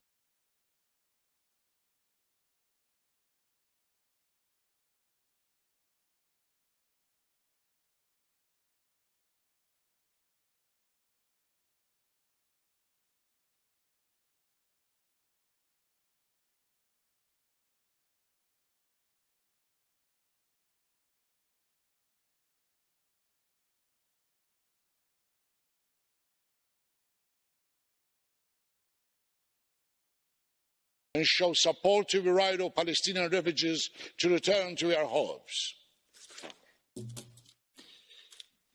Vielen Dank, Herr Kollege Kieseljurek. Es folgt für eine Minute Frau Kollegin Insir. Herr talman! Jag vägrar kalla Trumps förslag för en fredsplan som vissa vill göra. För det enda förslaget är en plan på är hur Trump ska säkra sin valvinst i november i USA och hur han ska säkra sin vän Netanyahus valvinst i israeliska valet. Planen går stick i stäv med internationell rätt, ger grönt ljus för annektering av än mer av palestinsk mark och omöjliggör möjligheten till en tvåstatslösning där två demokratiska stater, Israel och Palestina, samexisterar sida vid sida i fred och säkerhet. I en tid där USA inte längre respekterar internationell rätt så gäller det att EU nu visar att vi inte bara pratar om våra grundläggande värderingar, men vi också kämpar för dem vart än i världen orättvisor dyker upp. Det palestinska folket och israeliska folket förtjänar båda sina respektive stater. Tiden är nu för att alla EU-länder ska även erkänna Palestina enligt 1967 års gränser. Det gjorde min svenska regering 2014, vilket jag är stolt över. Min fråga till höga representant är därför: hur kommer kommissionen konkret agera för att internationell rätt ska respekteras? Vielen Dank, Frau Kollegin Insir. Es folgt für eine Minute Herr Kollege Fest. Herr Präsident, als ich zur Grundschule ging, stand über dem Gebiet von Ostdeutschland, also der ehemaligen DDR, die Zeile zur Zeit unter sowjetischer Verwaltung, und bei den weiter östlichen Gebieten, Pommern und Schlesien, stand zur Zeit unter polnischer Verwaltung. Das war eine der großen Lebenslügen der Nachkriegszeit, der Glaube, dass die im Krieg verloren gegangenen Gebiete jemals zurückkommen würden. Erst Willy Brandt hat mit dieser Lüge Schluss gemacht. Eine ähnliche Lüge herrscht seit 53 Jahren in Bezug auf Gaza und Westjordanland. Beide Areale gingen den Arabern verloren, weil sie Kriege gegen Israel verloren. Wenn man einen Krieg beginnt, muss man damit rechnen. Die Zwei-Staaten-Lösung von 1967 ist die große Lebenslüge der UN und sie ist auch die große Lebenslüge der EU. Präsident Trumps Friedensplan ist keineswegs ideal, aber er bringt immerhin Bewegung in eine völlig festgefahrene Situation. Seit mehr als 50 Jahren sind Gaza und Westjordanland Konfliktzonen. Wollen wir also weiter in einer Lebenslüge festhalten? Der Friedensplan der UN von 67 mit der Zwei-Staaten-Lösung funktionieren? Das tut er nicht. Vielen Dank. Vielen Dank, Herr Kollege Fest. Es folgt für eine Minute Herr Kollege Satouri. Le plan pour le Moyen-Orient de l'administration Trump est un pas en arrière dangereux dans la négation du droit international. Ce n'est pas un accord, mais la validation de la politique du fait accompli d'Israël. Une vision unilatérale du conflit que vous avez le mérite, Monsieur Borrell, d'avoir condamné. On se contente décidément de bien peu face à la gravité des faits, puisque les États membres sont incapables d'unanimité pour appeler au respect des résolutions des Nations unies, faisant respecter le droit avec les moyens qui sont les nôtres. D'abord, exigeons d'Israël qu'elle compense ou restitue ses destructions de projets financés par l'Union. Pas moins de 97 structures sont concernées pour une valeur de 500 000 € en 2019. Approfondissons la politique de différenciation entre les frontières internationales reconnues d'Israël et les colonies. Condamnons clairement l'institutionnalisation des discriminations et enfin, j'allais dire et surtout, remettons sur la table, comme le demandent les Palestiniens, une conférence internationale pour la paix au Moyen-Orient. Vielen Dank, Herr Kollege Satouri. Es folgt für eine Minute Frau Kollegin Fajon. Hvala. Spoštovani, Trumpov tako imenovani mirovni načrt za Bližnji vzhod je prevara, je umazana igra in je udarec mednarodnemu pravu proti prizadevanjem pri iskanju mirovne rešitve za enega najbolj perečih vprašanj Bližnjega vzhoda. Miru zato ne bo. Načrt ameriškega predsednika je še en korak na poti do uveljavitve popolnega apartheid režima, ki ga Izrael že izvaja nad Palestinci in v praksi povsem onemogoča vzpostavitev suverene in sploh mogoče palestinske države. Trump se očitno ne zaveda, da miru na Bližnjem vzhodu, predvsem za Izrael, ne bo mogoče doseči brez rešitve izraelsko-palestinskega konflikta. Zato vas, spoštovani Borrell, podpiram pri vztrajanju pri mednarodnem pravu in boju proti nezakoniti priključitvi Zahodnega brega in doline reke Jordan Izraelu. Evropa bi morala takoj prepovedati uvoz izdelkov, proizvedenih v nezakonitih judovskih naselbinah, ter ustaviti vse evropske investicije. Izraelski dostop do programov Unije pa nujno pogojiti z napredkom v mirovnem procesu.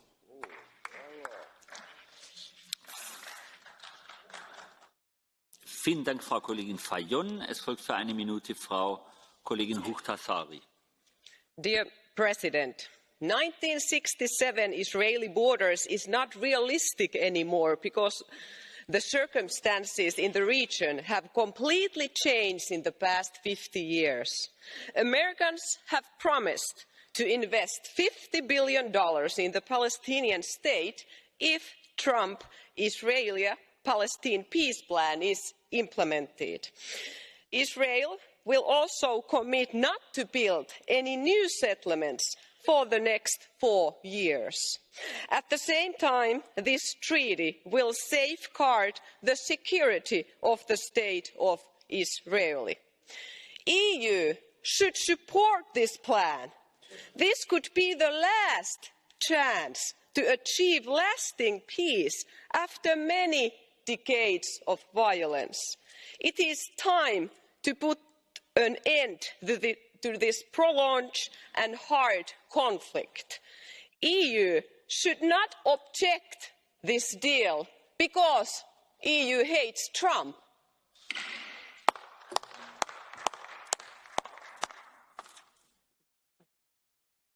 Vielen Dank, Frau Kollegin Huhtasaari. Es folgt für eine Minute Herr Kollege Urtasun. Señor presidente, el plan de Trump supone una voladura del consenso internacional sobre el conflicto israelo-palestino. Está basado en la unilateralidad, en la anexión, en la desigualdad de derechos, en el desprecio del derecho internacional y provocará una ocupación perpetua y un conflicto permanente. Como decía mi colega anteriormente, no es un plan de paz, es un dictado. Ante ello, quiero agradecer el comunicado valiente del alto representante sobre la materia y también decir que es el momento de defender los consensos básicos internacionales en materia de este conflicto, que queremos un proceso político negociado, una solución de 2 Estados, el respeto del derecho internacional y la igualdad de derechos. Y para ello creo que los Estados miembros, para mantener y seguir manteniendo viva la esperanza de una solución con 2 Estados, deben empezar a considerar seriamente el reconocimiento de Palestina como Estado para hacer que ello sea posible. Y finalmente, y con ello termino, quisiera pedir al alto representante, y eso es muy importante en estos momentos, que la política de diferenciación entre las fronteras del 67 y las anexiones ilegales de territorio por parte de Israel sea mantenida por parte de la Unión Europea. Muchísimas gracias. Vielen Dank, Herr Kollege Urtasun. Es folgt für eine Minute Herr Kollege Benifei.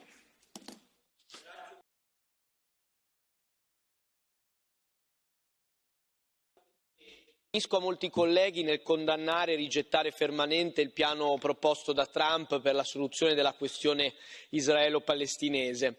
Un puro atto di propaganda elettorale a favore di Netanyahu, il quale da mesi cerca di recuperare una solida maggioranza e sviare l'attenzione dai suoi processi per corruzione. E un atto di propaganda per Trump stesso, che cerca di mostrarsi un leader mondiale di grande influenza. Il piano è inaccettabile, nessuna consultazione dei palestinesi, l'annessione della Cisgiordania, Gerusalemme capitale esclusiva di Israele. Questi sono solo alcuni punti dell'accordo che viola il diritto internazionale praticamente in ogni modo possibile. Penso che abbia fatto bene quindi, signor Alto rappresentante, a rigettarlo con fermezza e a ribadire la posizione europea per una soluzione a 2 Stati, sulla base dei confini del 67. Ha fatto bene ad avvertire che qualsiasi atto di annessione avrà gravi conseguenze. È ora di cominciare a dirlo, non può l'Europa essere condiscendente. Noi non staremo mai in silenzio davanti alla negazione della storia e del diritto internazionale. Vielen Dank, Herr Kollege Benifei. Es folgt Herr Kollege Picula. Hvala. Nijedan mirovni plan ne može uspjeti ako nema podršku svih sukobljenih strana. A način na koji je objavljen ovaj plan najviše govori o političkim slabostima dvojice lidera koji su ga predstavili. Plan je izraz unilateralne politike trenutne američke administracije i kroničnog odbacivanja multilateralizma. Sjetimo se Pariškog sporazuma, odnosa prema Kurdima, uloge u Siriji, sporazuma s Iranom. Određeni elementi koji su predstavljeni kao veliki ustupci zapravo su već dogovoreni tijekom ranijih pregovora i pokušaja pronalaska rješenja. Posebno zabrinjavaju dijelovi plana koji se odnose na Jordansku dolinu i dijelove zapadne obale. Ovaj prijedlog samo demonstrira dubinu razlika između suprotstavljenih dionika. Svi uključeni trebaju se suzdržati od jednostranih poteza i iskreno se uključiti u istinske pregovore o pronalasku trajnog rješenja, a ono je dvije neovisne, demokratski konsolidirane, suverene države koje će omogućiti miran i siguran suživot ljudi s obje strane granice. Takvo rješenje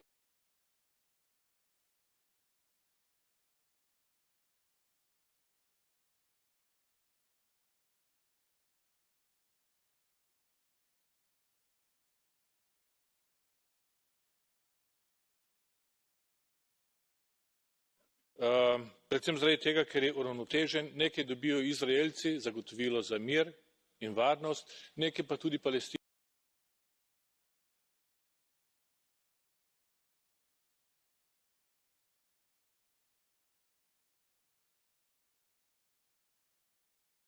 Državi in pa tretjič, zakaj ste sploh bili tam, glede na to, da samo pomagate legitimirati režim, ki drastično krši človekove pravice. Hvala.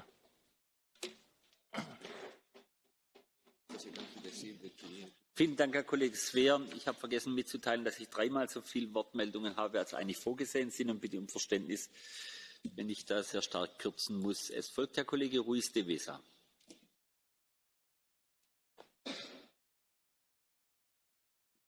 Gracias, señor presidente. Muchas gracias, señor alto representante, Josep Borrell.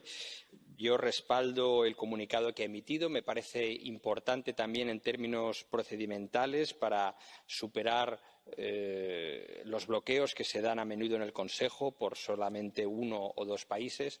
Y sobre la materia, que es la propuesta de paz del presidente Trump, no voy a repetir lo que ha dicho usted y lo que han dicho la mayoría de los oradores sobre los problemas que presenta y que, por tanto, es impracticable. Pero también algunos colegas han aludido a la necesidad de que haya una alternativa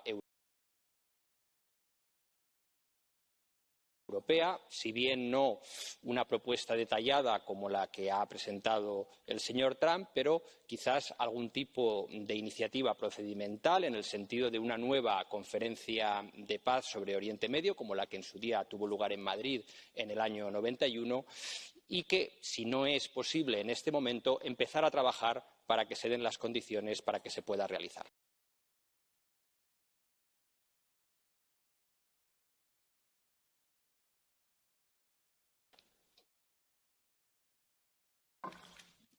Vielen Dank, Herr Kollege Ruiz de Vesa. Es folgt Herr Kollege Stefanuzza.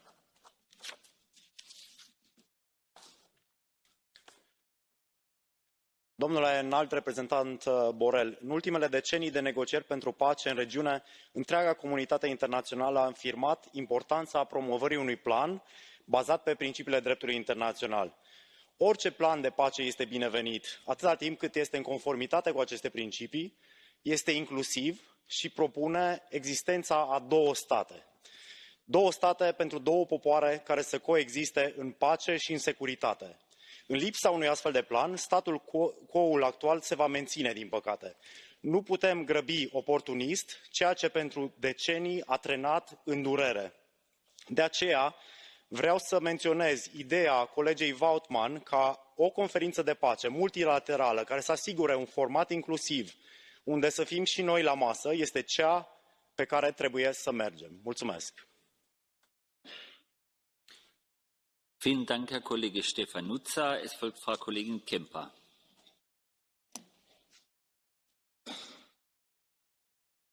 Mikro. Bardzo dziękuję, panie przewodniczący. Szanowni państwo, przysłuchiwałam się dzisiaj tej debacie.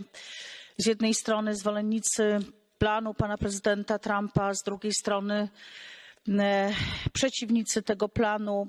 Bardzo mało konkretów, a dramaty się tam rozgrywają. Każdy, kto był chociażby w Jerozolimie, rozmawiał, wie, że tych dramatów jest bardzo wiele i że tak naprawdę dorasta nowe pokolenie, które znowu możemy nazwać pokoleniem straconym, bo jest przygotowywane do tego, jak ze sobą walczyć, a nie jak ze sobą współistnieć. po obu stronach.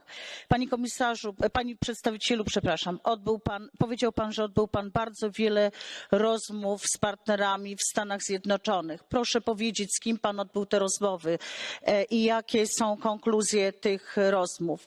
Plan konstruktywny jest bardzo potrzebny. Każdy, kto o takim planie myśli, przedstawia konstrukcje, propozycje, to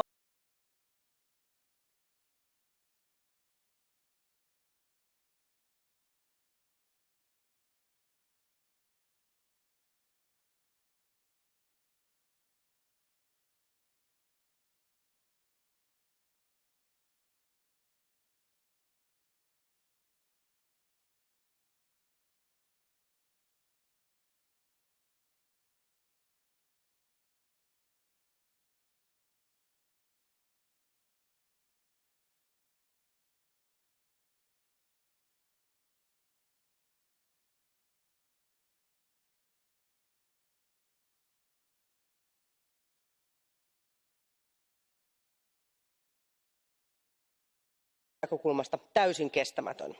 Se on myös täysin vastoin kahden valtion periaatetta, sitä mallia, joka takaisi myös palestiinalaisille oman valtion. Mikä ikinä on se malli, jolla tälle alueelle saadaan rauha, sen on taattava palestiinalaisille oma valtio, täysi vapaus ja täysi oikeus saada päättää itse omista asioistaan. Tämä Trumpin heittomerkeissä rauhanratkaisumalli on aivan muuta. Se antaa Israelille hedelmälliset viljelymaat ja palestiinalaisille aavikkoa. Se pirstaloi palestiinalaisalueet siten, että palestiinalaiset ovat jatkuvasti alisteisia Israelin kontrollille. Trumpin ehdotus on luultavasti huonoin koskaan tehty esitys saada rauha tänne alueelle. Toivon, että korkea edustaja aloittaisi proaktiivisen toiminnan saadakseen israelilaiset ja palestiinalaiset saman pöydän ääreen käymään neuvottelua, jotta alueelle saadaan aito kahteen valtioon perustuva rauhanmalli. Vielen Dank, Frau Kollegin Modig. Zum Abschluss des Catch-the-Eye-Verfahrens Herr Kollege Nikolaou Alavanos. Καταδικάζουμε το απαράδεκτο σχέδιο των ΗΠΑ για το Παλαιστινιακό που διαιωνίζει και θωρακίζει την Ισραηλινή κατοχή. Η προωθούμενη συμφωνία εντάσσεται στους ιμπεριαλιστικούς σχεδιασμούς των ΗΠΑ στην ευρύτερη περιοχή. Προβλέπει παραχώρηση της Ιερουσαλήμ στο Ισραήλ, προσάρτηση της κοιλάδας του Ιορδάνη και διατήρηση των επικισμών. Η Ευρωπαϊκή Ένωση και οι κυβερνήσεις της και οι ελληνικές της Νέας Δημοκρατίας και του ΣΥΡΙΖΑ έχουν πάρα πολύ βαριές ευθύνες. Κρατούν ίσες αποστάσεις μεταξύ θήτη και θύματος, επέκτηναν και αναβαθμίζουν συνεχώς την πολιτική, οικονομική, στρατιωτική συνεργασία με το Ισραηλινό κράτος. Η τοποθέτηση του κυρίου Μπορέλ που βρίσκει την πρόταση Τραμπ συγκεκριμένα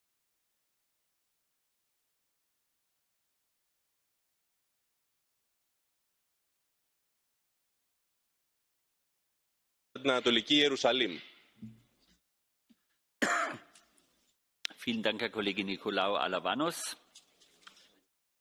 Das Catch-the-Eye-Verfahren ist damit abgeschlossen. Zum Abschluss der Aussprache spricht nochmals der hohe Vertreter der Europäischen Union, Herr Kommissar Borrell Fontelles.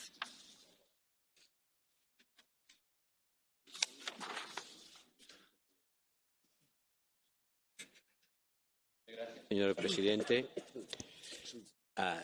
muchas gracias, señor presidente. Thank you to all of you. We know this is a very divisive issue, no? It is in the Council, it is in the Parliament. But I would like to remind you that I am not expressing my personal opinions. My job is to be the High Representative of the Council. And I have to represent what I think is the opinion of the Council.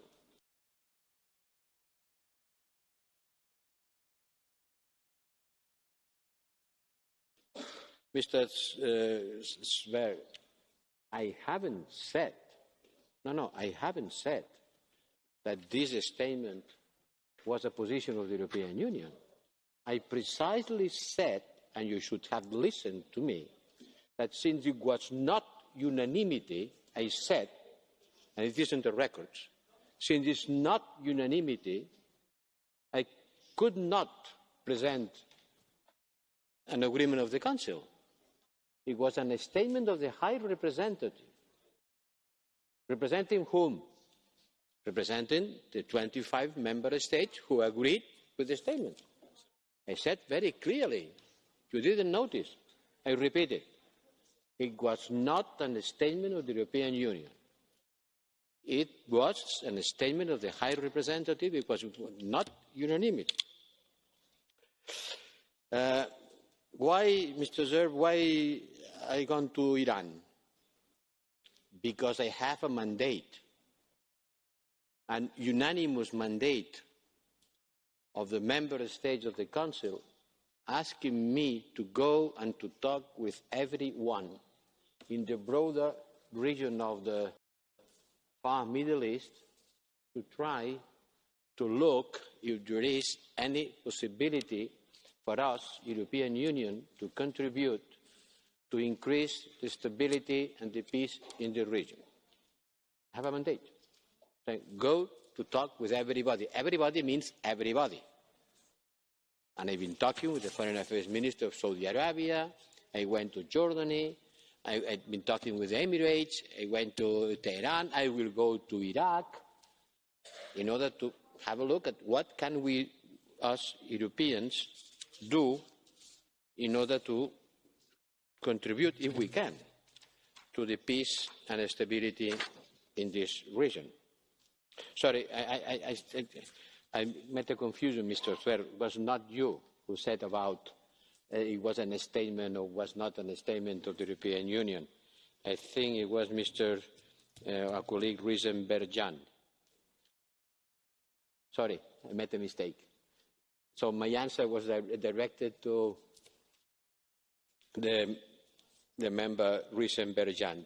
My answer to you was related, what did you do in Iran? No? And for sure we talk with Iranians about everything that worries them and what worries us. But the main purpose was to say, what can we do in order to save the nuclear deal and what we can do in order to stabilize the region? We didn't spend much time talking about the Israeli-Palestine issue because the Iranians are very much aware that they have nothing to say on that problem.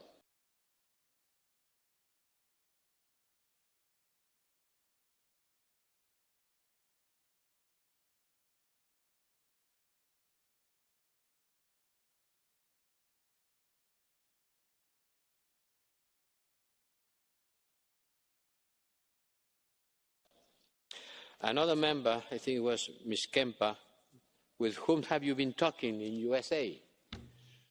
Well, with the most prominent people, with the Secretary of State Pompeo, with the Security Advisor, Mr. O'Brien, with Mr. Kushner, the author of the plan, and with Ms. Nancy Pelosi. And for sure, the three first were very much supporting their plan. Ms. Nancy Pelosi, who, as you know, is a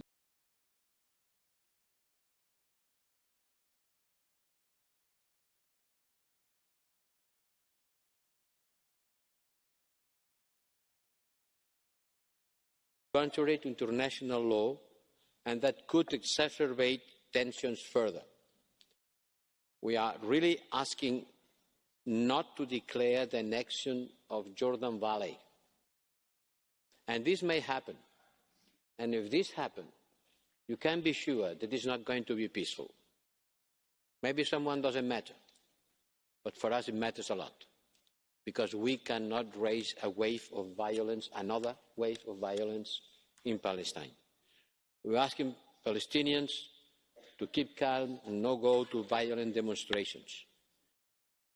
We asked the proposal to be considered as a starting point. And I said clearly that maybe it could break the stalemate and create a dynamics in which we can go and talk again about what can we do in order to look for a solution on this very old and damaging and painful problem. I am not denying the possibility of this being a starting point. What I am denying is not the possibility, the fact that this is being considered as an end point. Because if I tell you, come and negotiate, but I tell you one thing, if we don't agree, I will implement anyway my proposal. Well, this is not a big incentive to negotiate. Come and negotiate, but be aware, if you don't agree with me, I will anyway implement the proposal. Do you call that a negotiation? That's what we refuse. And that we've been saying. And believe me, we invited Secretary of State Pompeo to come to the Foreign Affairs Council to explain directly to all member states their proposal. I know there are some who are closer to this position and others who are very far away from this position. I know that there is not going to be a unanimous position on that. It's two devices. But we have to discuss. And we have to look for, if not unanimity, the majority, whatever it is. Believe me, I don't think the majority of the member states of the European Union are considering this proposal as a good starting point. But we'll do our best, talking with everyone.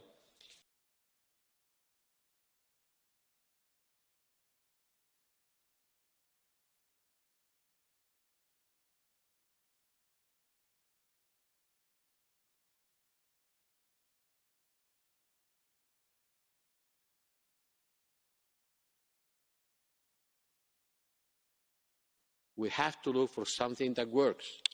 And this is going to be part of the discussion we are going to have next month.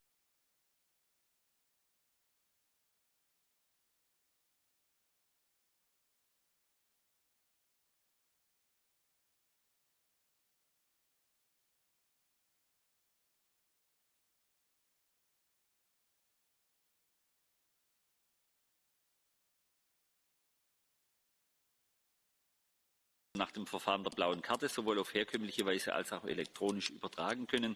Die Anleitung finden Sie am Eingang zum Plenarsaal. Die Aussprache wird auch hier begonnen mit einer Erklärung des Vizepräsidenten der Kommission und Hohen Vertreters, Herrn Kommissar Borrell Fontelles.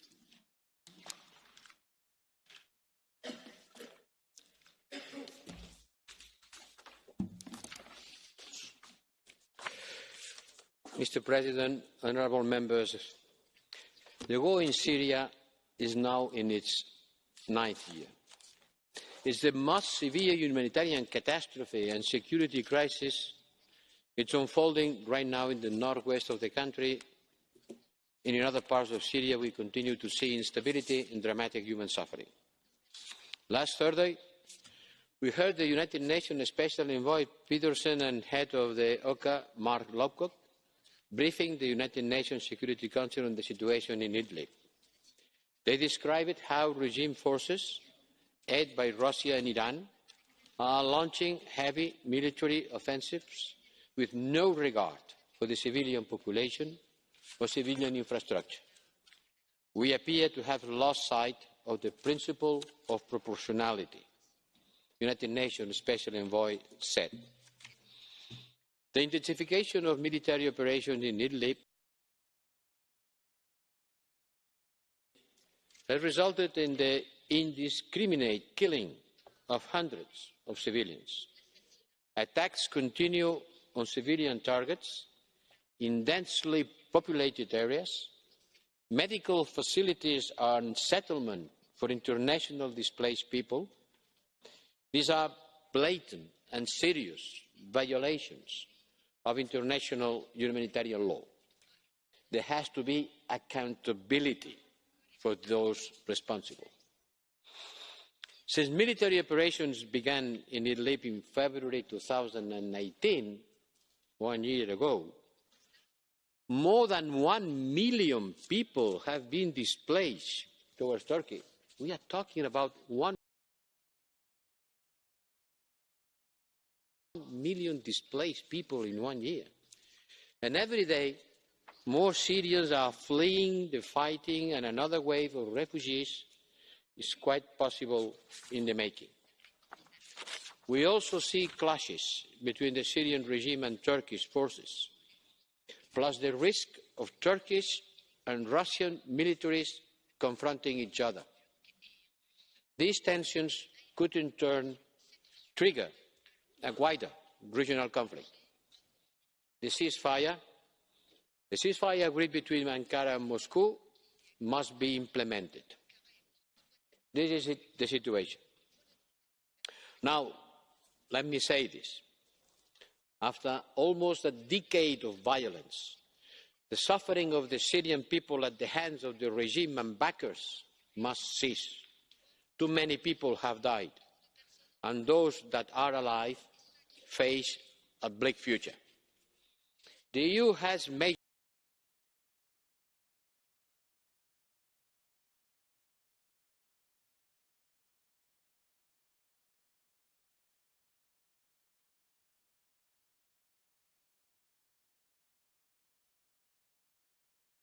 order, including the legitimacy of the United Nations Security Council. Yes, I know. We say that once and again. We have to continue saying that. Recent military gains by the Syrian regime are not translating into stability. On the contrary, the Syrian regime will not bring peace and stability to Syria if it continues to pursue on military logic and the repression of its people. The economic situation is deteriorating rapidly, exacerbated by the banking crisis in Lebanon. The regime must change its behaviour. Members of the European Parliament, we have stated from the very beginning that only a comprehensive and inclusive political solution in line with United Nations Security Council Resolution 2254 will allow sustainable peace and stability in Syria and the region. The EU will continue to support the efforts of the United Nations Secretary Special Envoy Pedersen in relaunching the Constitutional Committee in Geneva. We also need to focus on other parts of this resolution, such as a nationwide ceasefire, the release of detainees, and getting progress on the file of missing persons. Let's recall that the European Union is and remains the largest humanitarian donor to Syria and its people, both inside and to Syrian refugees and host communities in neighbourhood countries.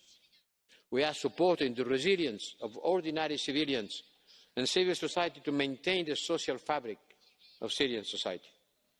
We are convinced that our support is a fundamental investment. It's not an expenditure, it's an investment in the future of Syria and the region, which is part of our future. And as a partner of the global coalition to defeat Daesh, the EU is conducting stabilisation projects in the northeast of Syria. We are always prepared to do more on all these lines of action, with the limits of our common red lines. These are no normalisation with the regime, no risking of our funding being diverted to the regime or to the terrorists, no reconstruction before a political process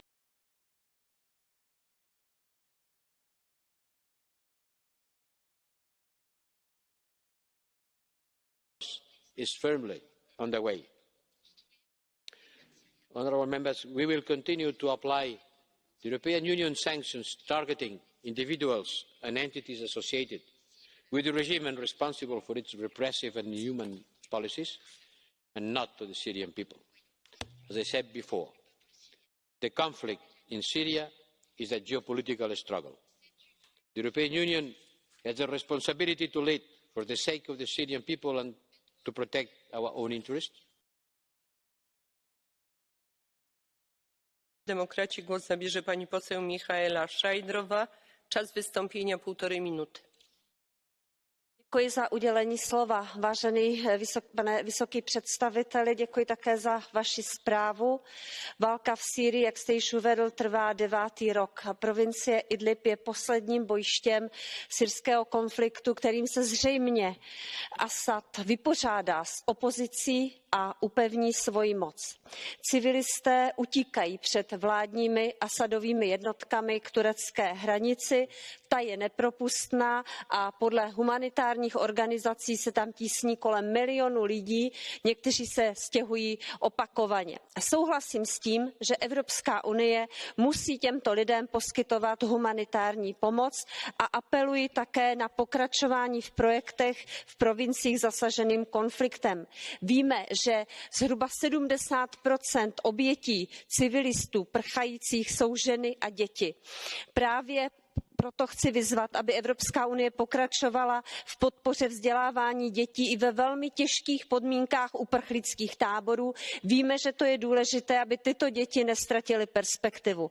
Ale to není řešení, o které nám musí jít dlouhodobě. V této chvíli je osud Idlibu závislý na jednáních mezi Damaškem, Moskvou, Ankarou, Spojenými státy a já se chci zeptat, jakou roli zde hraje a bude hrát Evropská unie.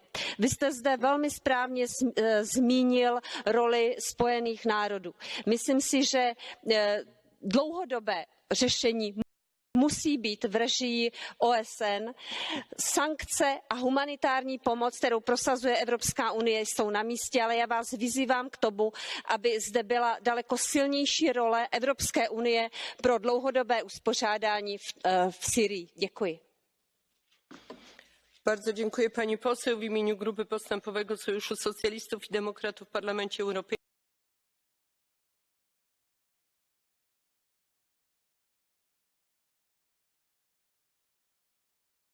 Głos zabierze pani poseł Kati Piri. Czas wystąpienia 1 minuta. Mr President, the title of today's debate on the security situation in Syria carries with it the painful irony of reality. Because, colleagues, the reality is that there is no security in Syria. There's no security for the millions of civilians first bussed into the province and now besieged, bombed and starved in Idlib. There's only despair, destruction and death for the injured in the 68 attacked hospitals, for the 373 killed, for the 700,000 refugees stuck in the freezing mud with no place to go, no clothes and no food. Once again, the Syrian regime and its Russian and Iranian backers are using their inhumane tactics.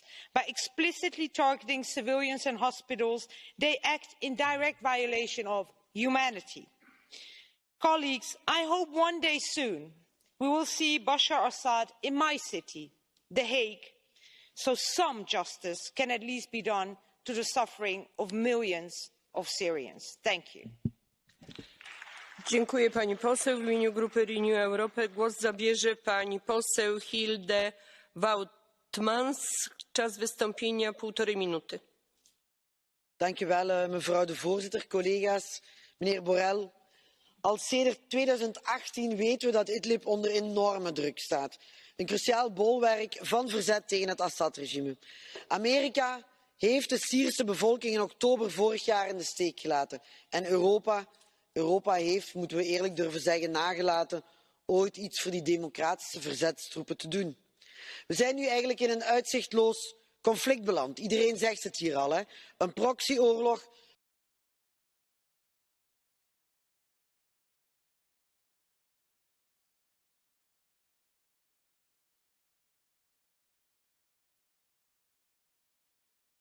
Tussen Rusland en Turkije, met miljoenen mensen op de vlucht. En de vraag wat Europa kan en moet doen,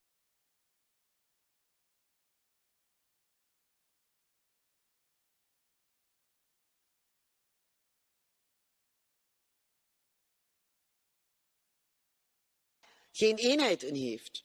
Europa kan enkel bijdragen aan een duurzame oplossing als we één strategie hebben. Eén strategie die we samen uitdragen. En de tijd dringt, want zowel Turkije als Israël hebben redenen om de greep op Assad te lossen. Europa, meneer Borrell, moet dus heel snel met een nieuw plan komen en haar engagement verhogen. Met als eerste doel voor mij, misschien het eerste en enige doel, een staakt het vuren. Daar hebben de mensen, de kinderen recht op. Dank u wel. Dziękuję bardzo pani poseł. W imieniu grupy Tożsamość i Demokracja głos zabierze pan poseł Thierry Mariani. Czas wystąpienia 1,5 minuty. Madame la Présidente. 9 ans d'erreur et l'Europe persévère. L'Union européenne et bien des États membres ont tenu les positions radicales sur le conflit syrien. D'un côté, au départ, il y avait le bien, les rebelles. De l'autre, le mal, le gouvernement syrien. Et puis, il y a eu la réalité.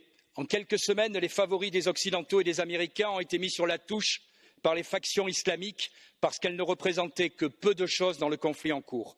Dans les camps de la rébellion, on fomentait des attentats contre la France, contre les minorités, notamment chrétiennes.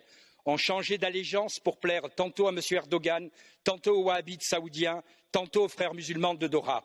L'Union européenne a voulu mettre les casques blancs en avant. On découvre que leur centre de commandement côtoyait ceux des djihadistes à Alep. La France a voulu ignorer l'idéologie des groupes concernés. Elle se retrouve la semaine dernière avec le porte-parole de Jaï al-Islam qui a terrorisé la région de la Ghouta, arrêté à Marseille grâce à un visa Erasmus. Puis ce fut le temps de la condamnation de Poutine. Ces bombes étaient pourtant aussi meurtrières que celles de notre coalition à Mossoul ou à Raqqa. Pourtant, il faudrait maintenant donc préserver les djihadistes à Idlib. Mais mes chers collègues, je vous rappelle la phrase du rapport du Conseil de sécurité en juillet dernier. Idlib est désormais le plus grand dépotoir de combattants terroristes étrangers au monde. Oui, il faut préserver les civils.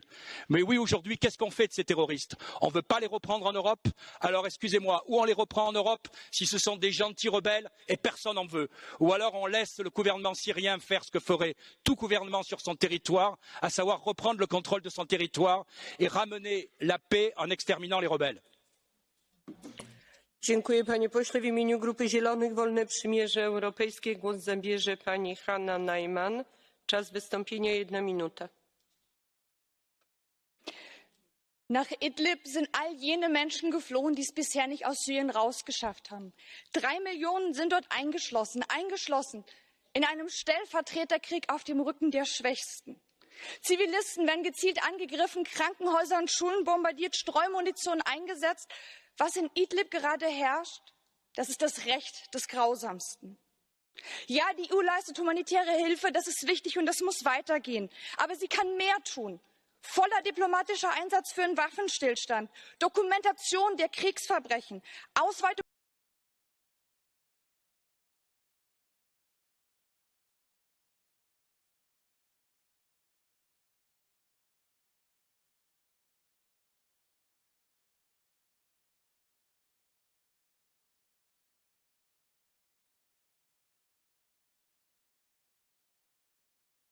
um der Grausamkeit in Syrien etwas entgegenzusetzen.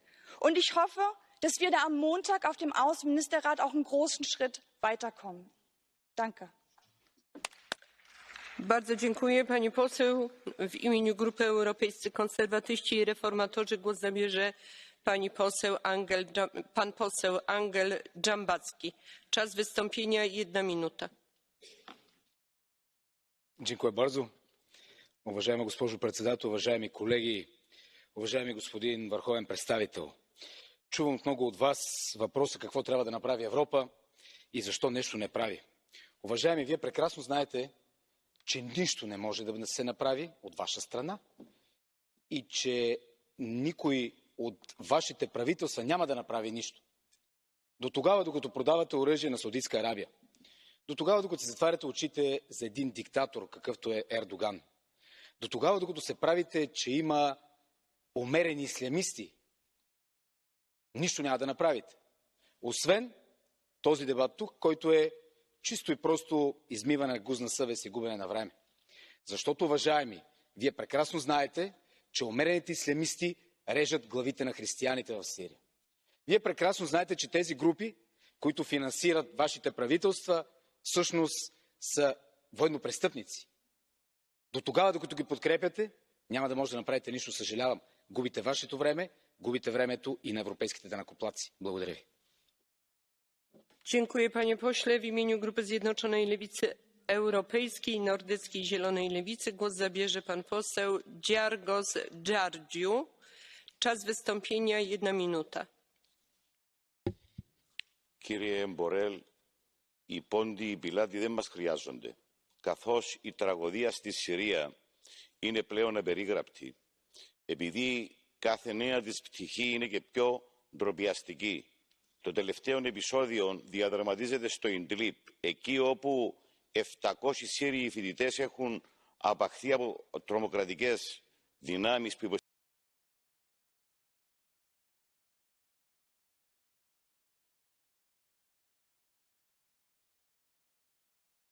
υποστηρίζονται από την Τουρκία, άλλοι ναρκώνονται και άλλοι φανατίζονται και ρίχνονται στην πολεμική κρεατομηχανή. 1 εκατομμύριο άνθρωποι έχουν προσθεθεί στις προσφυγικές ροές. Η ζώνη ασφαλείας που θα δημιουργούσε ο Ταγίπ Ερτογάν, ο ανηλεής Ερτογάν, έχει ανοίξει τις πύλες της κολάσεως.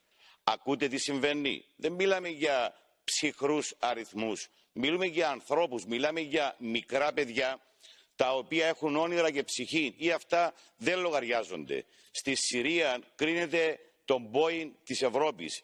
Στην Ανατολική Μεσόγειο κρίνεται το κύρος της ανθρωπότητας. Τα λαμβάνουμε όλα αυτά υπόψη ή τα αφήνουμε σε διαβολικά μυαλά ή στις διαβολικές, δαιμονικές δίθεν συμφωνίες του αιώνα? Bardzo dziękuję. Głos zabierze pani poseł Isabel Santos. Czas wystąpienia 1 minuta. Obrigada, senhora Presidente. Mais de 370 mortos e quase 600 mil deslocados nos últimos 2 meses. Estes são os números esmagadores da realidade no noroeste da Síria, palco de uma catástrofe humanitária devastadora. Num país destruído por 9 anos de conflito, que tem exposto os sobreviventes a um sofrimento atroz. Ataques indiscriminados atingem a população civil e infraestruturas fundamentais, apesar dos constantes apelos para o fim das hostilidades.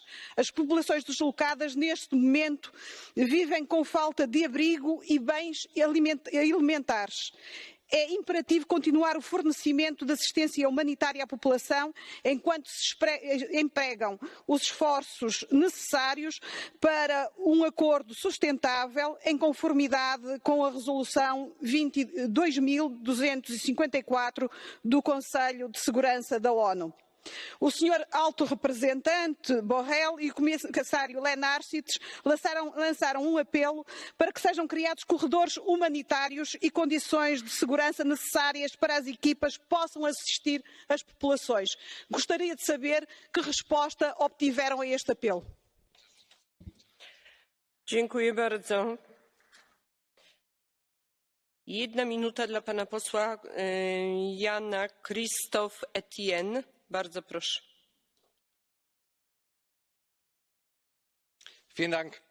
Seit Februar 2019, Sie haben es erwähnt, Herr Borrell, ist der Konflikt neu aufgeflammt. Es gibt über 1 Million Vertriebene. Und seit Dezember 2019, das müssen Sie sich einmal vergewärtigen, verehrte Kolleginnen und Kollegen, wird die Provinz Idlib und ihre Umgebung fast täglich durch das Regime von Bashar al-Assad bombardiert.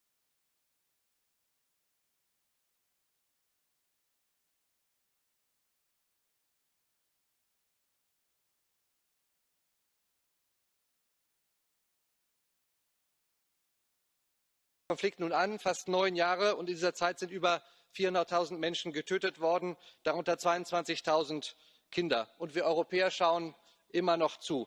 Wir müssen uns jetzt für einen Waffenstillstand einsetzen, die Geflüchteten schützen, eine politische Lösung des Konflikts fordern. Das sagen auch Sie, Herr Borrell. Aber was soll das konkret sein? Ist es eine Blauhelm-Mission der richtige Weg? Und ich möchte Sie auch daran erinnern, dass wir eine Verantwortung gegenüber den Kurden und Jesiden in der Region haben und eine moralische Pflicht. Vielen Dank. Bardzo dziękuję. Panie pośle, głos zabierze pan poseł Iwan Dawid. Czas wystąpienia 1 minuta.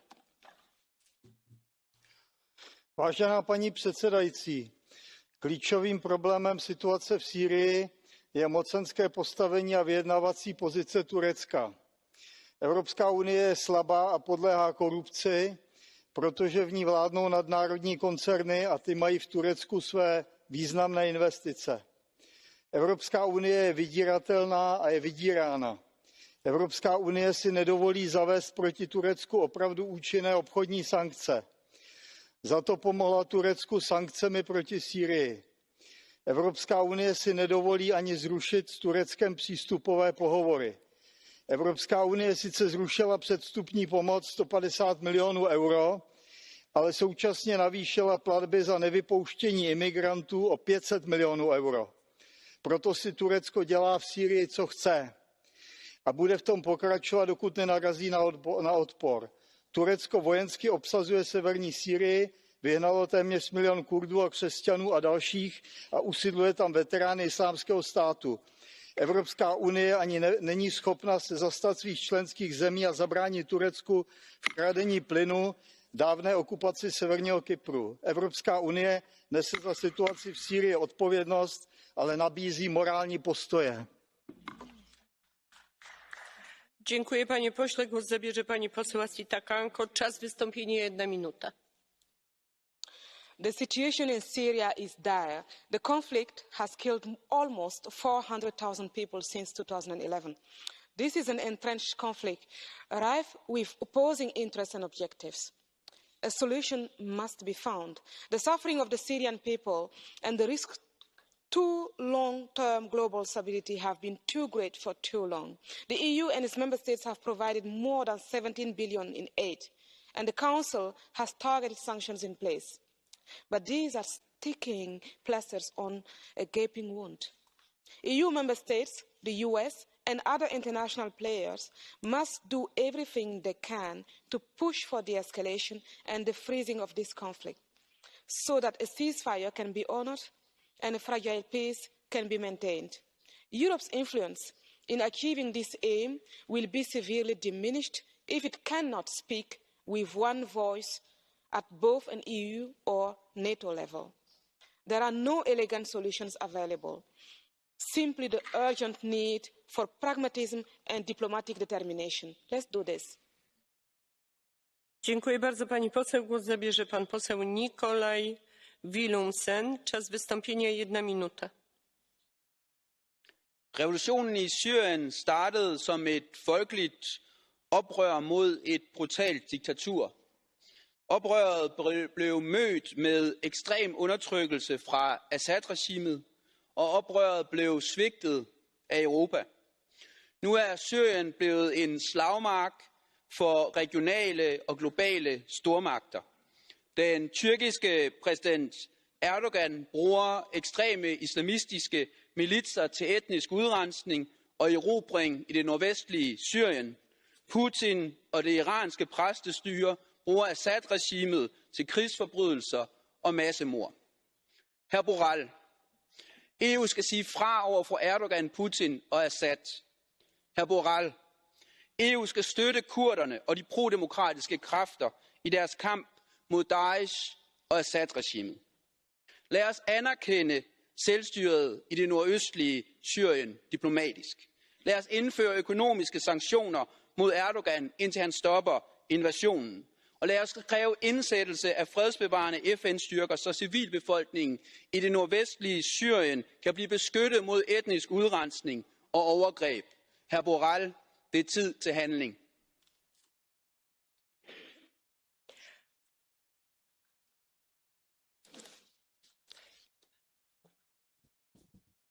Jest pytanie do pana posła. Proszę założyć słuchawki. Jest pytanie. Czy pan przyjmuje pytanie w ramach niebieskiej karty? Of course. Bardzo proszę, pan poseł Mikalas. Thanks very much, Madam President. I'd just like to ask the last speaker, does he not accept the role that the EU, the US, Saudi Arabia, UAE have played in destabilising the region? And does not accept the fact that this is a war made by interference by these powers. Ye armed the jihadists with the hope that they'd destabilise Syria. You just went for regime change. And it's a nonsense to suggest that the Kurds are even fighting the Syrians. The Kurds have their problems with Turkey, not with Assad's regime. It's absolute nonsense. EU has blood on its hands. Dziękuję panie pośle. Bardzo proszę o odpowiedź. Of course there is geopolitical interests in Syria. But as we all saw, there was a peaceful demonstration by hundreds of thousands of civilians in Syria demanding freedom, demanding democracy, and that cry out was met with brutal oppression from the Assad regime. And what shall we do? The EU must stand on the side of the Kurds and the pro-democratic forces in Syria to fight for democracy and freedom. That's the only way we can have stability and peace in Syria and in the Middle East. Bardzo dziękuję. Głos zabierze pan poseł Tonino Picula. Czas wystąpienia 1 minuta. Hvala lijepo. Rat u Siriji traje već 9 godina, ali eskalacija nasilja u i oko grada Idliba rezultirala je uz Jemen najgorom humanitarnom krizom u regiji.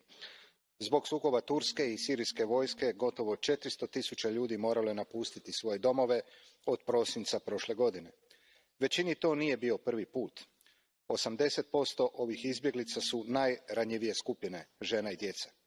53 zdravstvene ustanove su morale prestati s radom, a među izbjegličkom djecom manje od četvrtine su u sustavu obrazovanja.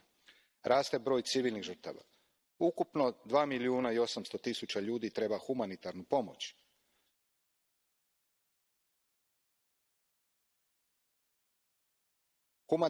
Humanitarnu krizu zaoštravaju zimski uvjeti. Geopolitička komisija Europska unija kao jedinstveni svjetski promotor mira, stabilnosti i dijaloga mora od pasivnog promatrača preuzeti aktivnog predlagatelja rješenja. To je naša uloga. Trebamo intenzivirati razgovore sa sukobljenim stranama, ali ponuditi multilateralnu platformu za postizanje sporazuma. Za početak razmotrimo i za ovaj slučaj format nedavne briselske konferencije koja je ipak postigla određene rezultate u slučaju Libije. Hvala. Dziękuję bardzo panie pośle. Głos zabierze pan poseł Raphael Glucksmann. Czas wystąpienia 1 minuta. Merci. Monsieur le haut représentant, chers collègues, je vous invite à tous regarder les vidéos postées sur les réseaux sociaux ces derniers jours par les soldats de Bachar el-Assad. On les voit détruire des tombes, déterrer des corps, s'amuser avec la tête de leurs victimes. Et on les voit rire. Et ce rire gras est un crachat à la face du monde.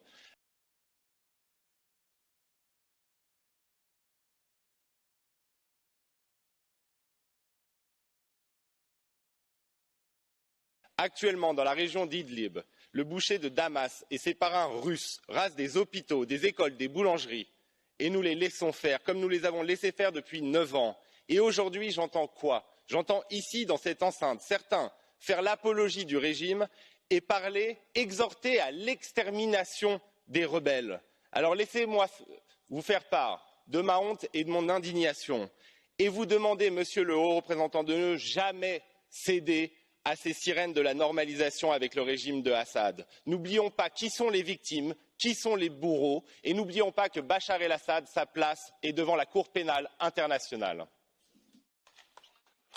Dziękuję bardzo panie pośle. Szanowni państwo, mamy 8 zgłoszeń z sali. Przypominam o dyscyplinie czasowej. Czas wystąpienia 1 minuta. Jako pierwszy zabierze głos pan poseł Traian Basescu. Bardzo proszę.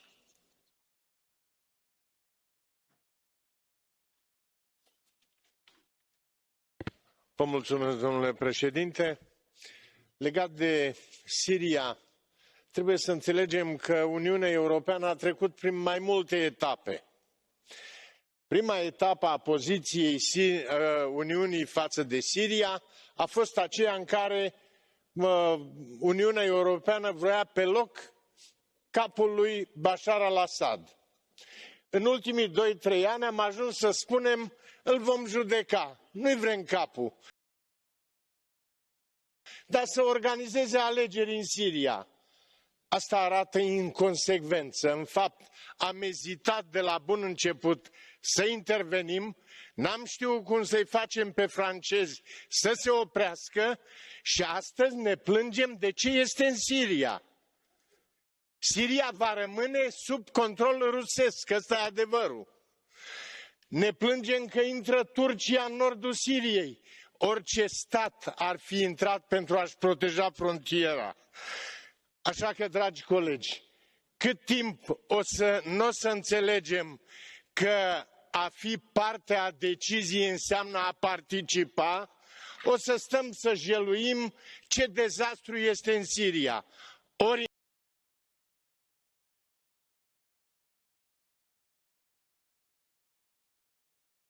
intervenim și îi lăsam foarte bine pe francezi să o facă, ori dacă nu, trebuie să ne abținem pentru că suntem responsabili. Vă mulțumesc.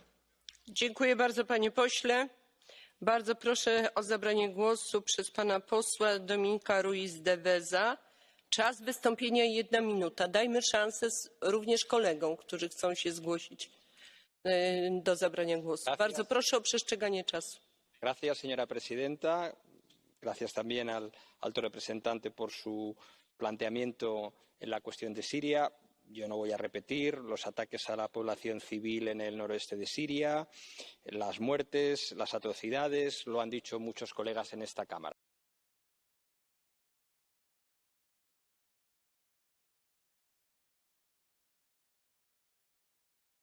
Impulsó que fuéramos los europeos los que vigiláramos en el mar ese embargo. Es evidente que el régimen sirio dispone de armamento y de municiones. La pregunta a la que a lo mejor tendríamos que tratar de responder es de si podemos promover un embargo de armas al régimen de Bashar el-Assad. Dziękuję bardzo, panie pośle. Głos zabierze pan poseł Leszek Miller. Czas wystąpienia 1 minuta. Dziękuję pani przewodnicząca. Mamy do czynienia z wielkim dramatem i tysiącami problemów. Chciałem powiedzieć o 3. Mamy do czynienia z kryzysem humanitarnym i ponad 1 milionem uchodźców, którzy uciekają przed działaniami wojennymi w kierunku Turcji. Ludzie ci koczują przy granicy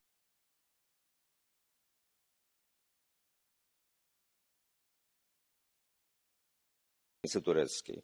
Po drugie, z nielegalną inwazją turecką na Syrię, która ani nie zapobiega działaniom wojennym, ani też nie odgrywa żadnej roli w pomocy humanitarnej. Wreszcie po trzecie, z uzbrajaniem przez Turcję następców Al-Kaidy w Syrii oraz innych organizacji terrorystycznych. Ponieważ za każdym razem występuje tu Turcja, to jest wskazówka dla Unii Europejskiej, żeby negocjować i wywierać presję na Turcję. Trzeba też zdecydowanie przeciwstawić się prześladowaniom ludności kurdyjskiej i masowym wysiedleniom oraz grabieżom, a także zbrodniom wojennym popełnionym przez uzbrojonych i opłacanych przez Turcję dżihadystów na tym jakże ciężko doświadczonym narodzie. Bardzo dziękuję, panie pośle. Głos zabierze pan poseł Kostas Mavrides. Bardzo proszę.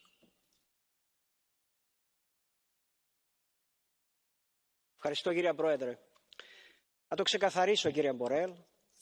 Δεν είμαι καθόλου θαυμαστής του καθεστώτος Άσαντ, του οποίου τα χέρια είναι βουτυγμένα στο αίμα. Αλλά ακούγοντας σήμερα κάποιες από τις απόψεις, νομίζω υπάρχει μια σύγχυση. Θεωρούσα μέχρι τώρα ότι είχαμε ομόφωνη απόφαση ότι ο στόχος μας και της Δύσης του πολιτισμένου κόσμου είναι η εξουδετέρωση του Ισλαμικού κράτους και των τζιχαντιστών. Αν άλλαξε, κάποιοι να το πούν δημόσια. Επομένως, το ερώτημα είναι ποιος χρηματοδοτεί τους τζιχαντιστές, ποιος στέλνει στρατεύματα για να συνεχίσουν να κάνουν τις σφαγές τους, ποιος τους χρηματοδοτεί εδώ και χρόνια, έχει όνομα. Αυτός είναι ο νεοσουλτάνος στην Άγκυρα και το όνομα αυτού είναι Ρατζίπ Έρντοαν. Αυτό είναι το μεγάλο πρόβλημα μας και όσοι το λέμε δεν είναι γιατί συγχωράμε τα εγκλήματα του Άσαντ. Είναι γιατί έχουμε την τόλμη να λέμε την αλήθεια γιατί πιστεύουμε στις ευρωπαϊκές αξίες. Bardzo dziękuję, panie pośle. Bardzo proszę o zabranie głosu przez panią poseł Beatę Kempę. Bardzo proszę. Bardzo dziękuję, pani przewodnicząca. Panie przedstawicielu, ja się zgadzam z tym, co pan powiedział na początku, że w Syrii, a także w krajach ościennych jest katastrofa humanitarna.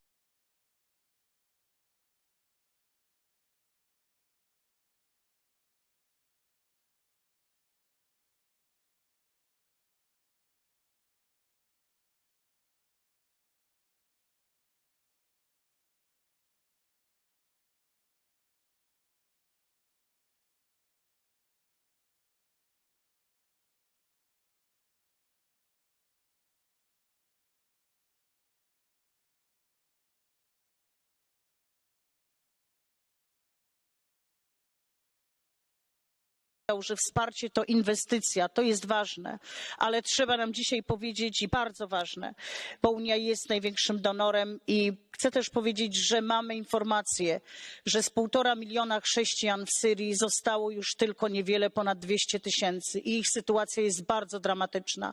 Trzeba postawić na NGOsy, na misjonarzy, na tych ludzi Kościoła, którzy tam prowadzą wielką akcję pomocową, protezują dzieci, pomoc medyczna. To jest wielki apel do całego świata. A Asad tak naprawdę tę wojnę już wygrał. Dziękuję. Dziękuję bardzo. Bardzo proszę. Głos zabierze pani poseł Sandra Pereira. Presidente, este debate surge num momento em que o exército sobre os recursos naturais sírios, questionar a legitimidade das autoridades sírias e a integridade do seu território e ocupar essa região nefrálgica do ponto de vista geoestratégico. Os interesses do imperialismo são contrários à defesa dos direitos humanos e do direito internacional. E expressa-se, como neste Parlamento, de forma absolutamente hipócrita. A resolução deste conflito exige o fim da desestabilização e da agressão externa contra a República Árabe da Síria, a defesa da sua soberania, independência e integridade territorial e o respeito pelo direito internacional e pela Carta das Nações Unidas. Bardzo dziękuję. Pani poseł, głos zabierze pan poseł Migualas. Czas wystąpienia 1 minuta. Very much, Madam President. The Syrian army is making progress against the Turkey and US-backed jihadists in Idlib province. The Syrian government is restoring its own borders and finding troves of US-made weapons as the jihadists flee. Idlib province was controlled by Al-Qaeda local affiliates for years. These genocidal fanatics were armed, trained and given logistical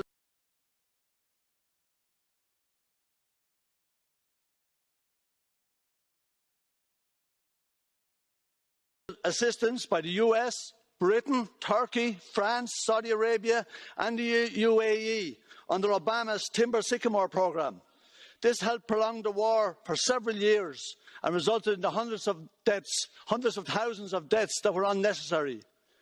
The EU is now calling for unrestricted access for humanitarian aid to the Idlib province. Ye are imposing sanctions that are causing untold hardship on the Syrian people. Ye let these jihadists into the place. Why don't we just take them back out of it? You don't want them now. You were offered them. You won't take them. Bardzo dziękuję.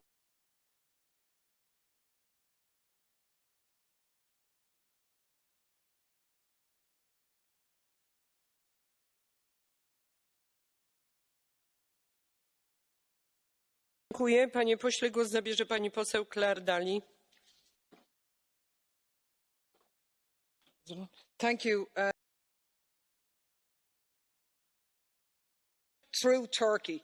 And 10 years on, they weren't able to overthrow the government, who have regained control. And as they regained control, they settled with people. Some agreed to come back to the government, some didn't and went to Idlib. So this day was always going to come. And there is an irony when we talk about foreign fighters who came from countries here and we won't take them back, but we expect the Syrians to deal with them. The key issue here is ending the sanctions, sitting down with the Syrian government and restoring peace in that country. Take responsibility for Europe's role in this disaster and acknowledge the role of the Syrian government in stopping the jihadists and the rise of ISIS. Dziękuję bardzo pani poseł. Głos zabierze wiceprzewodniczący Komisji Wysoki Przedstawiciel Unii do Spraw Zagranicznych i Polityki Bezpieczeństwa Josep Borrell Fontelles. Bardzo proszę. Gracias, señora presidenta. Gracias a todos los miembros del Parlamento que han participado en este debate.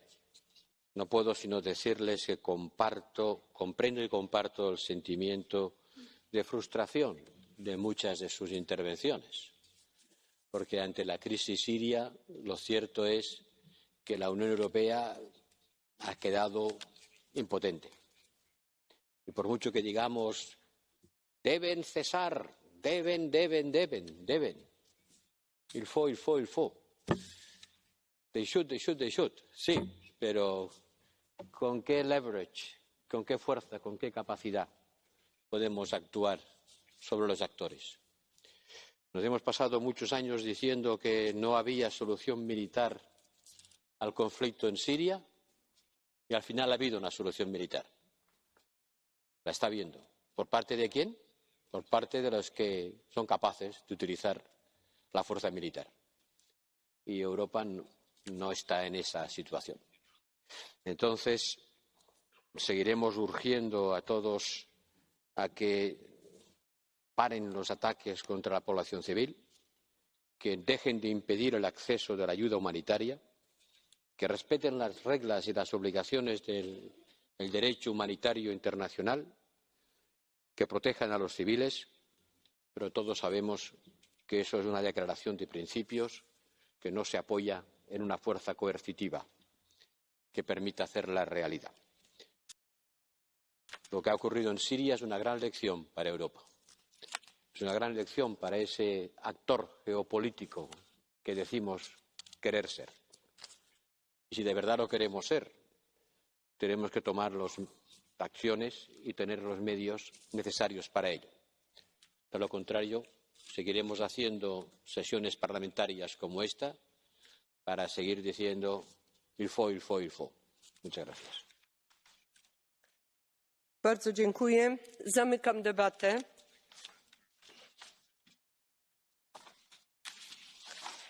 Przystępujemy do realizacji kolejnego punktu porządku obrad. Pytanie wymagające odpowiedzi ustnej do Komisji. Nowa kompleksowa strategia Unii Europejskiej Afryka. Chciałabym jeszcze przypomnieć Państwu, że do zabrania głosu z sali i do procedury niebieskiej kartki można zgłosić się zarówno tradycyjnie, jak i w systemie elektronicznym. Instrukcje są dostępne przy wejściu do sali obrad plenarnych. Proszę o zabranie głosu autora pytania, przewodniczącego Komisji Rozwoju, pana posła Thomasa Tobbe. Madam President, Commissioner and dear colleagues, the comprehensive EU-Africa strategy is a window of opportunity for a much-needed fresh start for the EU-Africa relations. And let us promise each other here today that we now try to move forward beyond words and good intentions to concrete actions. Let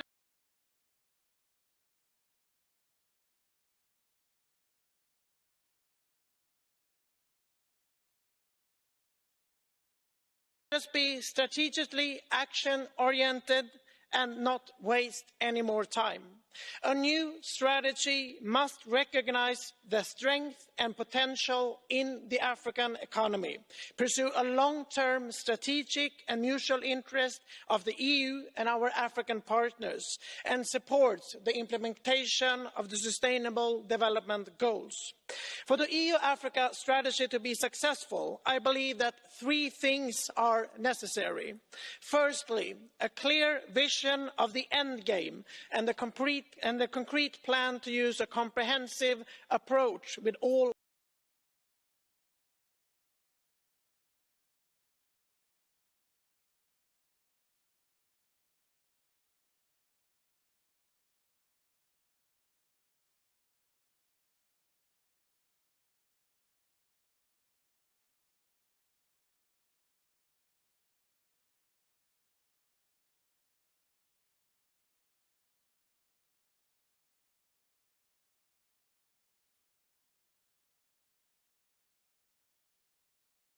that poverty levels will continue to increase. In 2030, global poverty is expected to be almost exclusively centred in Africa. Conflicts tend to brew in countries facing poverty and with high levels of unemployment. On behalf of the Committee on Development, I have tabled a series of questions to the Commission. And hopefully today we can get some clear answers. Firstly, how does the strategy effectively contribute to the implementation of the SDGs? and the fundamental objectives of poverty eradication? What measures and what mechanisms will be put in place? Secondly, how will the new strategy contribute to the strategic interest and common priorities of both partners in a view of good governance, human rights, the fight against inequalities, climate change, etc.? Thirdly, how will the Commission ensure the involvement of numerous stakeholders like national parliaments, governments, local authorities, the private sector, the civil society in the design of the strategy? And fourthly, let me also express some concern regarding the potential of overlaps. What I'm talking about is the NDC, in which Africa is, of course, a priority, as well as the negotiations on the future of the ACP-EU Partnership Agreement. To be concrete, how will the Commission ensure consistency and avoid the risk of developing overlapping strategic frameworks? And finally, Commissioner and colleagues, the development policy coherence is something that is in our treaty obligation, and it's high time that we try to deliver on that commitment. Therefore, I would like to know, how will you make sure to incorporate in the strategy design the development policy coherence? And to conclude from the colleagues in the Development Committee, we do look forward working together with the Commission. We have a huge task in front of us, but also great opportunities. Let's get the work started together. Thank you. Bardzo dziękuję, panie przewodniczący. W imieniu komisji głos zabierze pani komisarz Jutta Urpilainen. Bardzo proszę, pani komisarz. Honourable President, honourable members of the Parliament. I would like to start by thanking you for inviting me to discuss such a milestone in Europe-African relations as the new EU strategy for Africa. As I committed during my hearing to do my utmost to strengthen and deepen the cooperation between the Commission and the European Parliament, I am glad to exchange with you here today. And how more appropriate for my first address to this chamber than discussing our relationship with the African continent. I value your experience, knowledge and views and believe them to be important for a topic as this one. On our first trip outside Europe, President von der Leyen and I went to hear Africa. We experienced a continent of youth, brimming with confidence, full of potential, attractive for the global players. We met a partner that deserves a more positive engagement from us. We have already paved the way for change with the Africa-Europe Alliance for Sustainable Investment and Jobs, supported by the External Investment Plan for Sustainable Investments, and have achieved in such a short amount of time tangible progress. Now we can capitalise on those achievements and go further. It is time for a new chapter that brings a step change in our relationship. For that to happen, we need a new comprehensive strategy. A strategy that supports Africa's potential, political, economic, governance efforts, and it moves to bolster peace and resilience. A strategy with Africa that ensures partners' ownership and commitment. A strategy that positions better the EU in the new global context, reflecting the aims of this geopolitical Commission and the ambitions of the European Green Deal. The Abidjan priorities we set back in 2017 remain valid today. Our approach is not to change direction, but to step up a gear for better results. The strategy's comprehensive character will be ensured by its inbuilt links with the 2030 Agenda for Sustainable Development, the Paris Agreement on climate change, the EU global strategy and the European consensus on development and the Agenda 2063 of the African Union. We will continue to work on economic continental integration, human development, mobility and migration. Thematically, apart from addressing the climate and environmental challenges, we will focus on digitalisation and gender equality, which are major enablers for development. There could not be development without solid governance, respect of human rights, the rule of law and democracy. Therefore, we will pursue our efforts in these areas along with the fight for peace, security and against extremism. Finally, yet importantly, we would like to work closer with our African partners on the multilateral rule-based system that is more and more being called into question. A key priority through my mandate, I will ensure that the implementation of this strategy supports the power that youth represents. Young people, including young women, must also own this strategy. Work on the new ambitious framework is already ongoing, both at political and technical level. In the meantime, we continue listening and trying to ensure broad ownership of the strategy, both by yourselves and our member states, as well as by our African partners and civil society, including young people. We will hold an EU-AU college-to-college meeting on the 27th of February in Ethiopia and a ministerial meeting in May. Both events will provide key opportunities for dialogue with our African partners. I intend to travel to